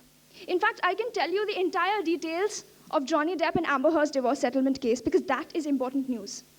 And somewhere on the top left-hand corner, in a 5 into 3 centimeter block, you had the Iraq floods, which reported on 86,000 people who were displaced and 62 people who died. But you know what is interesting here?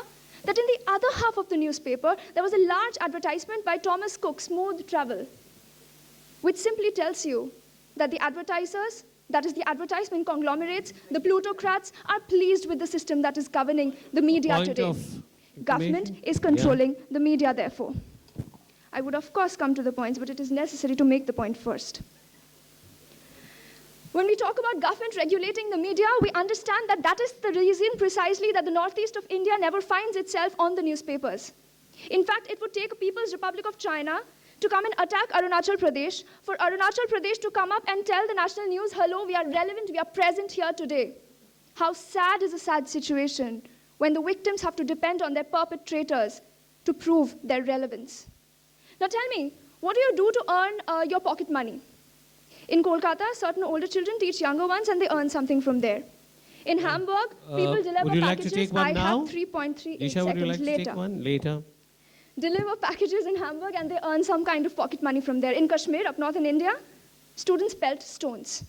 At government officials, at military officials, in fact, even at apples on apple trees and apple orchards. Their favorite targets are, of course, news cameras, but they don't find any because they have lost relevance. Too short is public memory. Well, Shakespeare had said it, and we prove it. Public memory is very short because when it is controlled by a democracy, it is difficult to say if it is the democratic form of government that is controlling it or not. It is difficult to understand, and I agree that that is the reason proposition is making all its mistakes that it is today. But when you come to think of it, you have to know that democracy is a government of glib talkers. Your speaking time is up, in any case. Much like our opposition. And now we come to the questions. Yes. Okay, now go ahead. Mr. Washup, yes, you're first. Thank you very much. If the relationship between the government and the media is such a relationship of love, as you say, why does the media constantly keep on airing the government's dirty laundry, revealing its secrets to the world? Why does the government keep on regulating media, punishing it when it oversteps the legal bounds? Why is there constant animosity between the leaders of governments, such as Trump, and the newspapers who report on them, such as as you like to say, the failing New York Times? If all these things happen, how can there be such a relationship of love? Why do these things happen if there's a relationship of love? Anton Chekhov had said, nothing good is ever accomplished by logic or ethics. Our opposition was paying very close attention to it when he was saying it. It is clear to note in answering your question that the democratic government is what is supported by media. Hence, media supports either the government that is in power or a parallel government. Both of them are systems in a democracy. The perpetuation of the democratic form of government is going to ensure the perpetuation of gratia or power of media. That is how democracy encourages mediocracy. Because democracy holds media up. Democracy decides what media reports. It is significant to note that media will report what democracy wants it to report. Also, when you say that newspapers come up with airing dirty laundry of the government, you must understand that they are doing it in favor of some form of government or another. As you have pointed out yourself, most of your newspapers are leaning either to the left or to the right. There's polarization in politics in the world, and that is essential. If they are not favoring the government, then they are favoring the opposition, which is also the parallel government. So you have answered your own question. You have 2 more questions to take. Yeah. Is the Speaker arguing that newspapers are controlled entirely by their owners as opposed to paying customers? If newspapers had depended on the paying customers, then all newspapers would have gone out of business by today. Newspapers are controlled by the advertisement industry. Newspapers are controlled by those who also run the election campaigns. These are the ones with power in their hands. This is a bureaucracy. This is an oligarchy. It is a plutocracy. It is a government where those that control the power are the ones who shift hands between the power centers. But they control the wealth, and that wealth determines. You see, there is this interrelation. How do you balance freedom of speech with freedom of trade? You cannot, because even in both the situations, you have plutocrats coming in between. Right, you have 1 more question. Yes. Yeah. The Speaker very generously stated that nothing good is ever achieved through logic.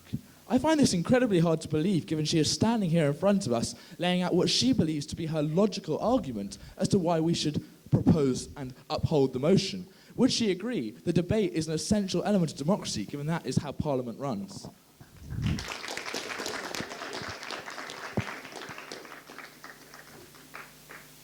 Anton Chekhov, when he had said nothing is ever accomplished by logic, was referring to the opposition in this particular debate, because clearly they haven't understood either democracy or mediocracy or encourages or a system of democracy that has federation in itself, and a federation is built by a lot of people and not just a unitary view, which is also a problem in United Kingdom. And when the opposition comes up and says that News International did not get away with it and that the government regulated its activities, we must understand that Rupert Murdoch is still the owner of 21st Century Fox, which in turn controls most of your news outlets. I'm afraid you have been misled. I'm not saying you're wrong, you're intrinsically correct, because all individuals are right, nobody is wrong, but you have been misled by the media. You have been misled into thinking that there isn't a plutocracy in existence, when very clearly it is. Thank you. All right, thank you, Jisha. So take your seat. I just want to offer a minor clarification to the members of the opposition here, because the last speaker did mention about the Indian Prime Minister's monkey bath. She said it so far, it has nothing to do with monkeys. Rest assured. Monkey bath, it's 3 words actually, you see. So it is the Prime Minister who addresses the nation every now and then, and it has nothing to do with the monkeys whatsoever. Okay, last speaker on behalf of the opposition is Dylan Winward. Mr. Chairman, it stands to speak bounds about the proposition that there's quite a lot to rebut, and I want to start at the beginning with the definition of mediocracy. Media-ocracy is when the media controls, not influences lightly or helps a little bit, democracy. This is the first thing we've got to think about. Furthermore, there's no media establishment pulling the strings. Rupert Murdoch's not sitting at the back controlling the narrative. The News of the World scandal and the fact that those people went to prison shows that the media is not controlling our democracy. It shows that the government's controlling the media. Furthermore, people aren't brainless drones that will believe whatever someone puts in a newspaper. As my team has already said, people's needs don't change. People's opinions don't change just because they pick up a newspaper. Otherwise, I'd throw one with our point of view at the proposition. Media is also the plural of mediums of communication. Yes, there's no one at the back controlling the narrative. There's no media establishment. So that how can media control our democracy?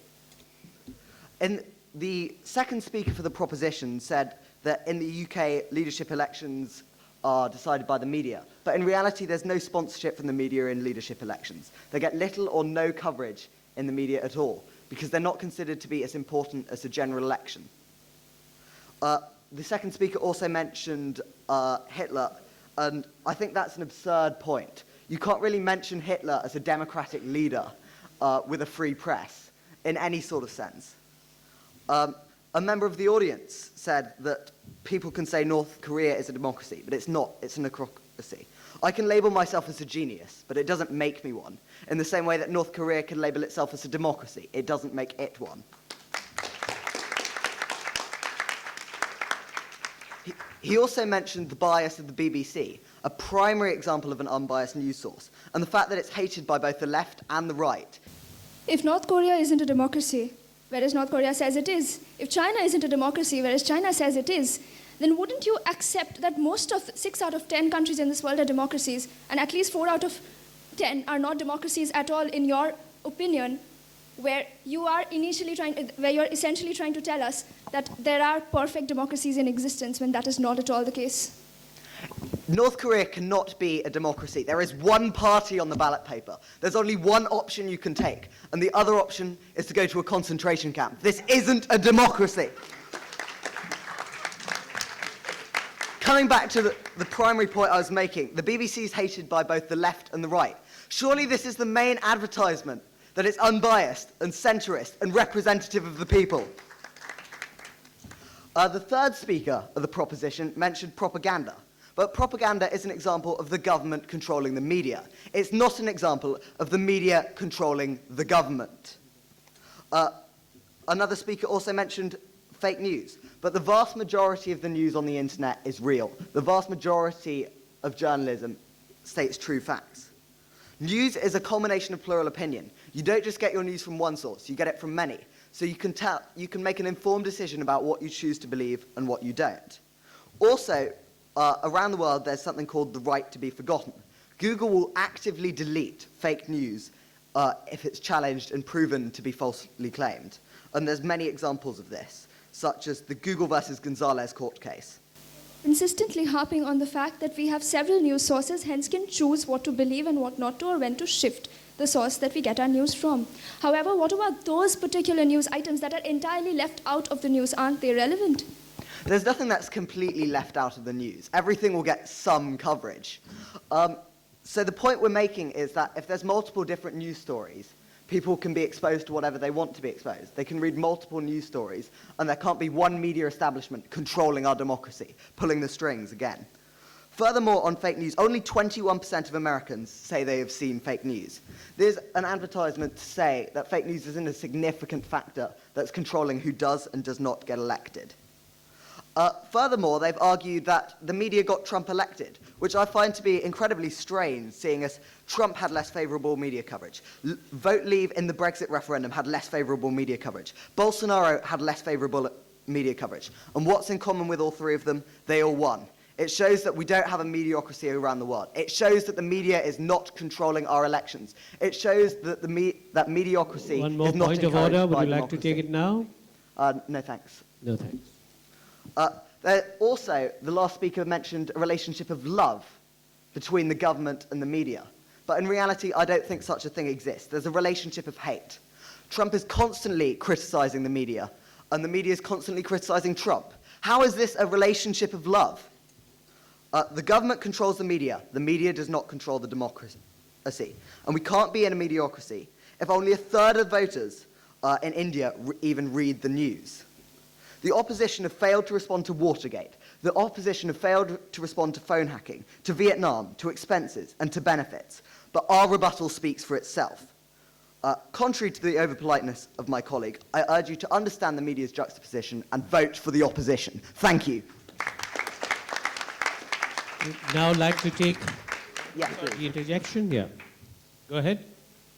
You have said that media coverage has not affected election results, especially in America. But wouldn't you say that showing Trump over and over again 24/7 would give people something to think about at the end of the day, that Trump too exists?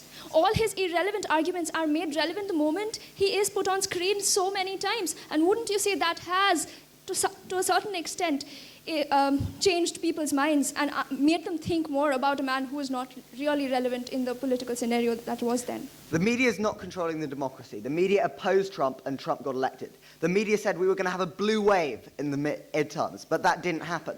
This just shows that the media is not controlling our government, and mediocrity is not encouraged by democracy. Thank you. You've heard 14 speakers, absolutely brilliant speakers, who've held us mesmerized through this morning's proceedings. I had only hoped that there would be more participation from the audience in terms of raised hands. But before that happens, I will give you a chance. Once again, we'll come back to you.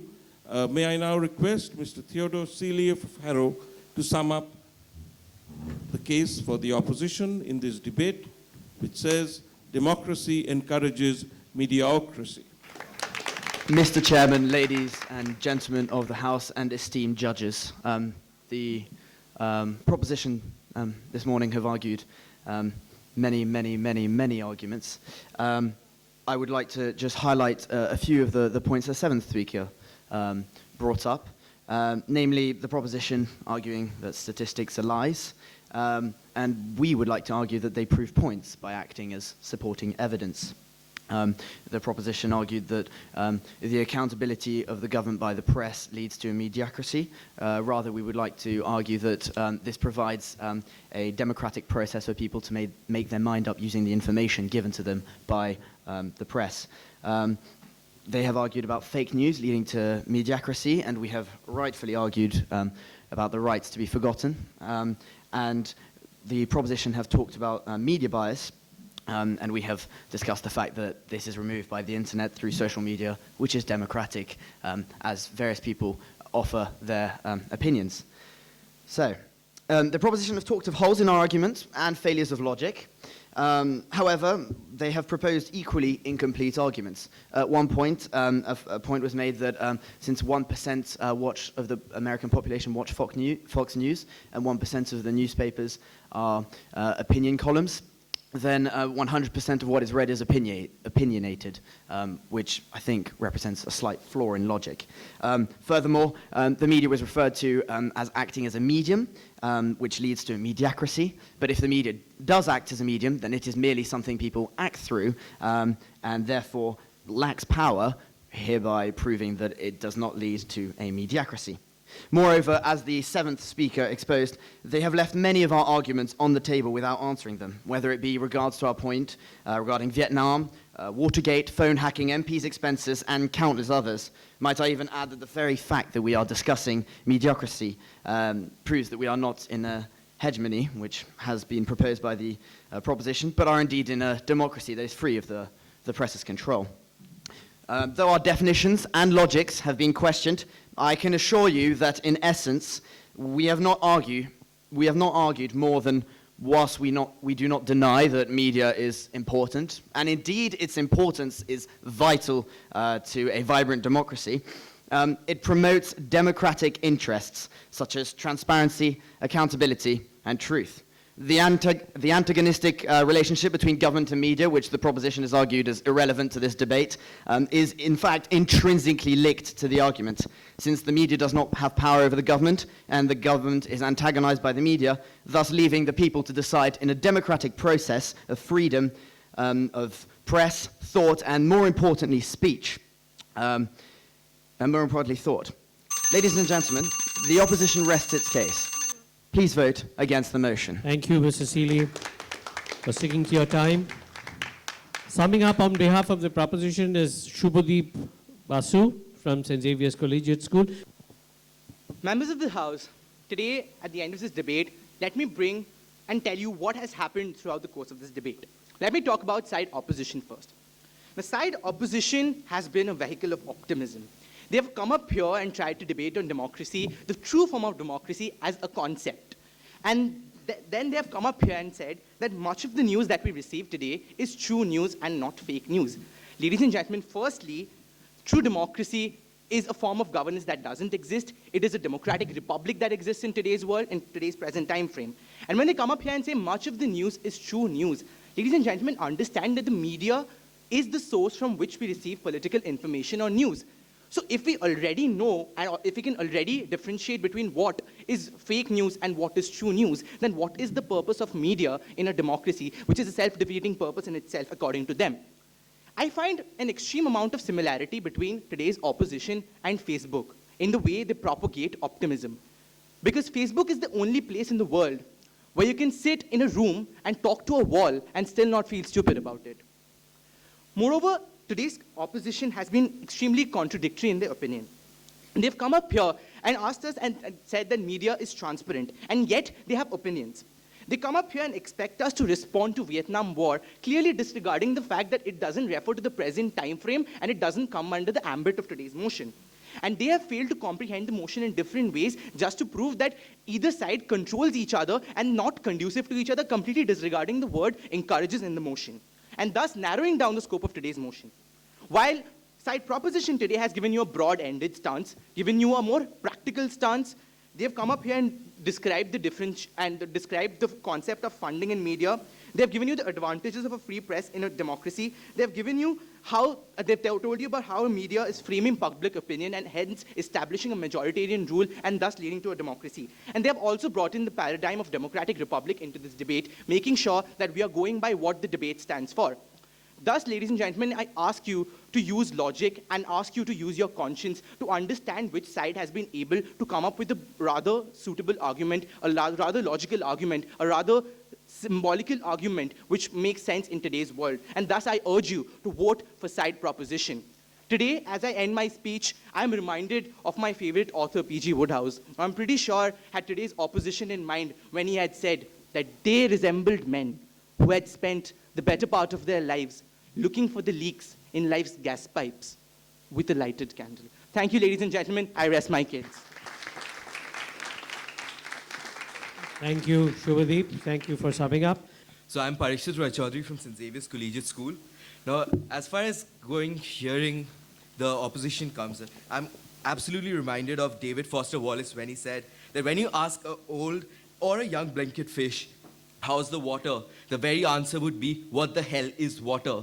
And that is exactly what the opposition has been doing all day. If we ask them what is a real democracy or a practical democracy, their answer would obviously be, what the hell is a real democracy? Because the fact of the matter is they go by an idealism, and their definition is very idealistic of what democracy is. And that is exactly why they would never talk about the Brexit referendum, which was obviously driven by social media. And of course they would talk about Vietnam, and not about Ireland, because, of course, they are Irish. And just about during May, they had a referendum over there about their abortion laws. And that was also driven by social media. And that clearly tells us that it is social media that is influencing the public opinion. And public opinion is what designates a government, and public opinion is what determines a democracy. However, we must also realize the subtle contradictions that have happened with the arguments of the opposition. Considering the fact that the second speaker spoke about the impartiality or the legal impartiality of BBC, the very third speaker came up and said that the Guardian and the Telegraph are partial newspapers, and that is the amount of convenience that they like to exercise, which, according to history, we all understand. Also, considering the fact that the members of the CDC, we have businessmen and 2 doctors, we would obviously realize that the press does uncover a lot of different things, and that itself would also result in regulations of the government. Considering the fact that we do have 2 doctors, and in India, we have a lot of fake or illegal abortion medical centers that are uncovered by the news media, and then the regulations are established by the government. We must also realize about what fake news is, and the opposition has constantly told us that fake news is being removed by Google from the internet. However, we must realize that fake news already does the damage before it can be removed. And therefore, when one thing does come up on the internet, it stays forever. All right, all that you said is not fake news, but I still have to remove you from the microphone because your time is up. But just one moment, stay on, because there is a question from the opposition to what you said. The speaker argued that social media controls public opinion, but who here has a social media account? Because I'd argue that many of you do, and that is you who post on social media, not some overarching controlling power. Facebook is not concerned with what people post on social media, so long as their advertisements are, people still buy advertisements for people buying it. Social media is not doesn't control public opinion, is an expression of public opinion. Okay, Thank so you. that was your opinion now. It was not a question. Yeah. Okay, you can take your seat. Person voicing his opinion against the motion. Hello. I've just got a quick few things to clean up. Firstly, I can't remember which speaker for the proposition mentioned this, but propaganda is a tool used by totalitarian states. I cannot think for the life of me a true democratic state that has used propaganda, and I don't think the proposition could push one forward as well. I find this to be irrelevant to this debate, as the motion clearly states democracy encourages mediocrity. If it encourages mediocrity, could the proposition also give, this is more rhetorical, but could the proposition give an example of where a democratic state has been overrun by mediocrity? Propaganda, wherever it has been used, or supposedly used in democratic states, has been quickly flushed out by the populace, who are free to express their opinions and completely, totally make these views and lies spread by certain parties made irrelevant. So just cleaning that one up. All right. Thank you very much. Next opinion for the motion. I'm Ashani Basu from the Martineer for Girls, and I'll be speaking for the motion. Now, there's only one reason why I think that the proposition has taken today's debate.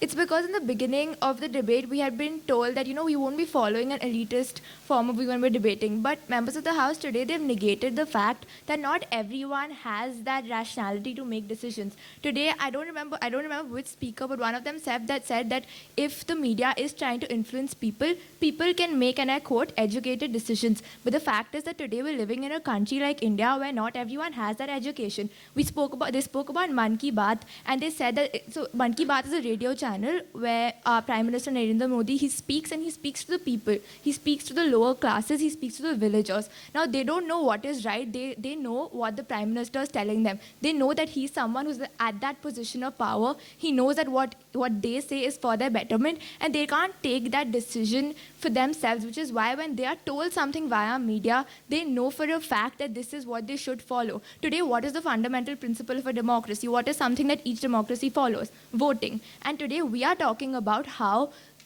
democracy encourages mediocrity just because of the fact that voting can be influenced via the whole picture of media, the whole fact that media is something that can be used to manipulate people. Today, they are confused about the definition of democracy and the relation between democracy and media. One of the previous speakers came and said that media needs democracy. Media is important for democracy, whereas the last speaker came and negated the proposition's argument about media and democracy being compatible and said that media and democracy are indeed enemies. So members of the House, that is why today I feel that side proposition has taken this debate simply because they provided clarity with regard to the motion. Today, when they come here and tell you that a pluralistic view is the reason that this motion doesn't stand, it does not make sense. Simply, just wrapping up, it does not make sense simply because today they are telling you that there may be one situation, so how can you say the motion stands? But the problem is that they've said that in every democracy, be it the US or be it India, they've said that yes, we accept that one example is there. All right, you should wrap up now, yeah. Just wrapping up. Yeah, finished. Okay, they accept the fact It's that wrapped up. Concluding statement. All right. Fine. Okay, finish your sentence. They accept the fact that there are several examples which prove that the motion stands. Therefore, and that's why you should vote side opposition. All right, fine. Next opinion for the motion, please. Yeah, you have a question? Yeah, go ahead. Makes it more interesting.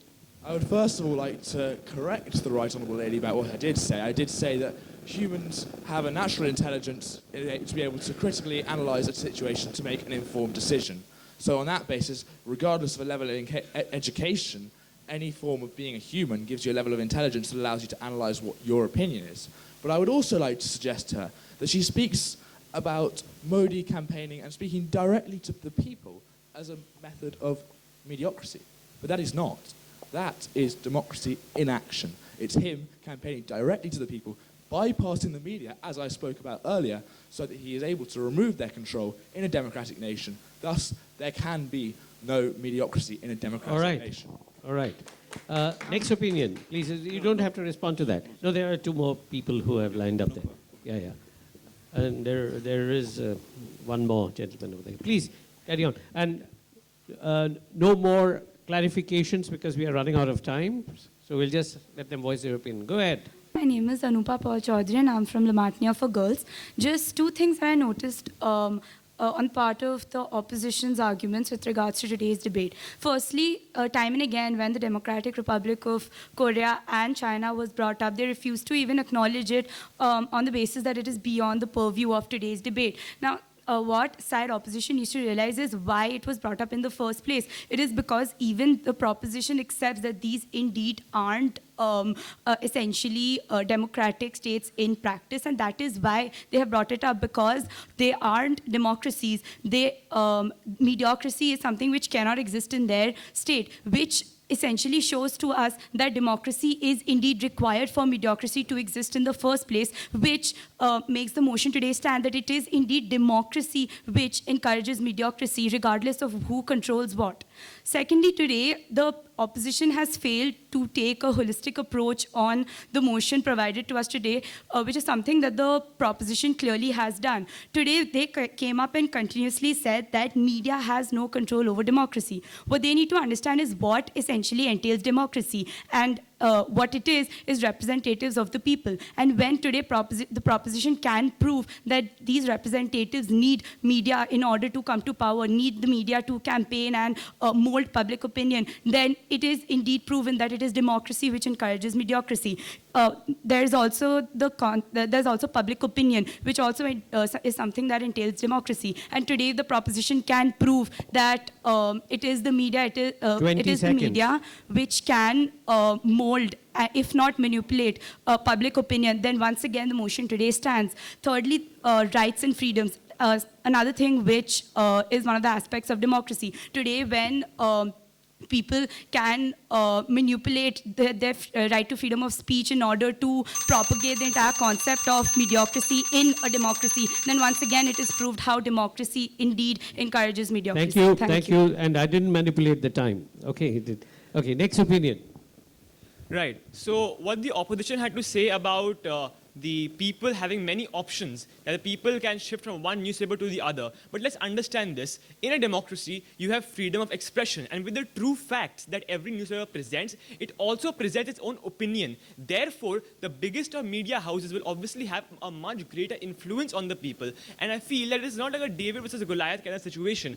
Even Australia has a lot of bowling options, but the reason why they choose Sean Tate over other bowlers is because of his intimidating height. Therefore, even though the people have a lot of options with them, you need to understand the magnitude of the expanse of a particular media house and the opinions they present, because democracy gives them the right to express their opinion, is the way by which democracy is encouraging a mediocracy. The word encouraging, I think, was clearly ignored by the opposition. It was proposition who rightly brought up the fact that even if democratic principles give you the slightest leeway to bring up mediocrity, this motion indeed passes. And therefore, I feel it is the proposition that takes this debate. All right, thank you very much. Sean, you want to speak for the motion? Yes, I do, because as Harrow's debate coach, I feel duty-bound, I think, to roast them at every opportunity I get. So here goes, guys. So he's only doing overtime now. You gave some analysis that the Leave campaign won, and it didn't get that great media coverage. So case closed. We can all go home now. It's settled. There's no mediocrity. But here's a question for you guys. Why did we have an EU referendum? Because I've worked in politics for 9 years. I go around, I speak to voters all the time, and they speak to me about all sorts of things. They talk about healthcare, they talk about education, policing, transport, job opportunities, the wider economy. What they don't say is, you know what keeps me up at night? EU Directive 21B. That's the thing that drives me crazy, okay? You know what keeps me up at night? The Treaty of Rome. That's what I lose sleep over every single night. That didn't happen. But you know who hated the EU? Rupert Murdoch, with all his breath. There's a famous Murdoch quote, actually. I love Downing Street. When I go there, they say, "What can we do for you, Mr. Murdoch?" When he rolls into Brussels, they say, "Who are you, Mr. Murdoch?" So why we had the EU referendum suggests there is already a mediocrity. It's affecting our democracy because it's literally affecting the things that we vote on. So better luck next time, guys. Okay? In terms of accountability, being the readers, the subscribers, the eventual customers of media, that's rubbish. Okay? Most media across the world in almost all countries, including Australia, the United States, and the United Kingdom, loses money. So that bears the question, why on earth do we have this media in the first place? Because it gives the owners power over politics, and people like Rupert Murdoch and Evgeny Lebediev and the media barons of the United Kingdom have business interests outside the media, and they use it to drive those agendas. A big one is climate change. Many climate change deniers appear on Fox Network and various Murdoch-owned press. Is that a coincidence? I suspect not. So media is driving the agenda on things like climate change, and also it's the reason we had the EU referendum in the first place. So what's your answer, Harrow boys? Come on. All right, Sean. Sean, thank you very much for being on the job 24/7. Thank you very much, Dr. Dolan. I would like to open by saying that thank you for your attempted roast. As our debating coach, we feel very supported in your constant support of us. We would like to say, to your point on Rupert Murdoch not liking the EU and then us having an EU referendum, that correlation does not prove causation. The simple fact that Rupert Murdoch didn't like the EU is not necessarily the cause of why we had an EU referendum. Probably the main reason why we had an EU referendum was because the Conservative Party was split. There was a massive divide between those who hated the EU and who disliked it and wanted to stay in. And David Cameron, the leader of the government at the time, could not maintain this split in his party. Furthermore, UKIP, a similar right-wing party, was stealing his votes because people who hated the EU were voting for UKIP so they could put pressure on the government to leave the EU. So essentially, the move which he did in the 2015 referendum to say that he was going to hold an EU referendum was essentially just a vote grab by David Cameron to try and make sure that he didn't lose his seats, and he didn't create division in his party. He managed to get a full majority in the 2015 election, but now, if you look at the Brexit process, his party is more divided than ever. So some successes and some failures. All right, thank you, Mr. Moshuk. We'll call your speech the roaster roasted. Yeah. All right. I'd just like to answer one question that was asked. We didn't discuss the Irish because we are Irish. The only person who's Irish is our coach. Just like to clear that up before we finish. Thank you. All right. To take this debate to a logical conclusion, we have to put the motion to vote. Yeah, the House has to vote. You know, Sean, you've provoked something that's beyond, it was quite, because you've raised the hackles of a certain gentleman standing in the wings called Dr. Sandeep Chatterjee. Now, he wants to take you on, so Sandeep insists on making some concluding comments, and so after that, we'll put the motion to vote. I'm not taking anybody on. I'm just wearing my hat as one of the founder trustees of the Calcutta Debating Society to thank you. And just to reduce the boredom, I'll just summarize what you've heard before you vote. You know, in this motion, we've got the word crassy mentioned twice. You will be aware that the word crassy comes from the Latin kratos, which means rule by. So we have an option of rule by demos, which is what democracy is, which is demos means citizens of a city. Read here, citizens of a country, versus rule by media. So fundamentally, what the motion says is, in a democracy, which is a crassy or a rule by the majority of its citizens, is a system where the government encourages rule by the media. Now, how ridiculous is that? If I can rule, why should I want to subjugate my powers to somebody else called the media, good or bad? So it is ridiculous to even think that in a democracy, which is a government which is controlled by the citizens, that this government will want to try and encourage its powers to go to another group called the media, good, bad, or social. That's very simple. The problem is that Queen wrote a song called "If You Can't Beat Them, Join Them." And if the government has to say it's a democratic government, it has to promote the media.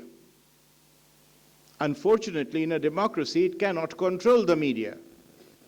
But as we know too well, at least in this country and in the United Kingdom and in the United States, there is one other alternative. The party in power can buy the media houses.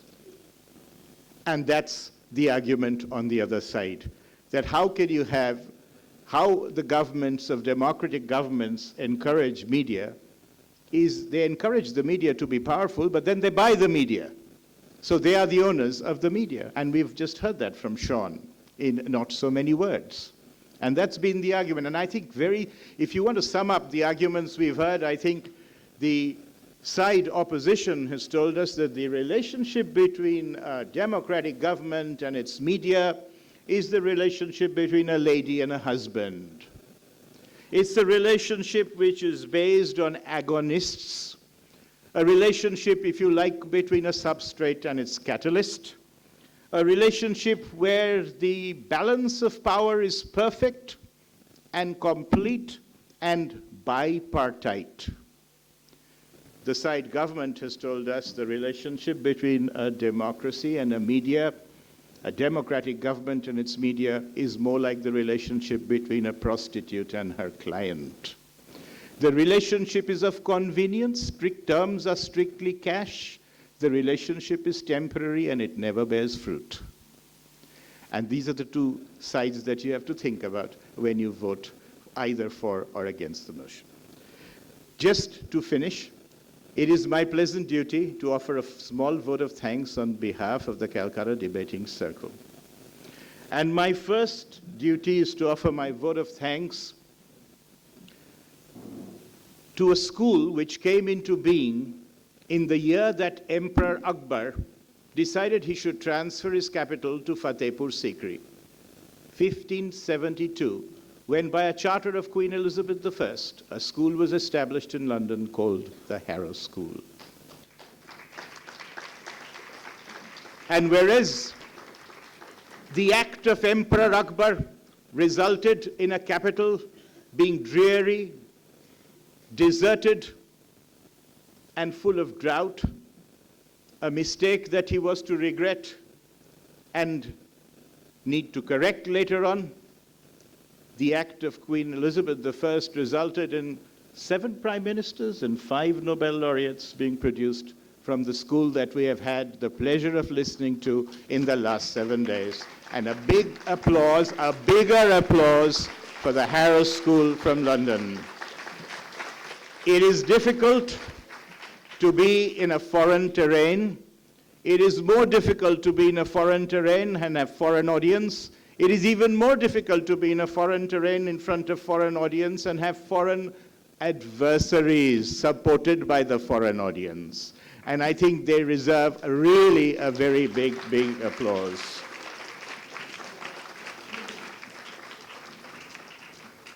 The other schools that deserve equal applause are the Newtown School, La Martiniere for girls, La Martiniere for boys, the BSS School, the Adamus International School, and the Vivekananda Mission School, all of whom have participated to make this a very enjoyable debating week.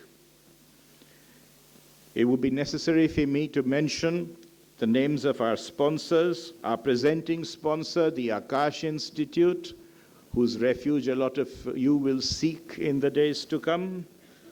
Our unput-downable media partner, The Telegraph, who we don't like to upset even in topics based about the media. Adamus University, Medica Super Speciality Hospital, I hope you don't need to go there. Mega Moda, the Kolkata Heart Foundation, Lions District 322, and Khadims. And finally, I'd like to thank the audience. You've been a great audience and you've made all our efforts worthwhile. Thank you very much.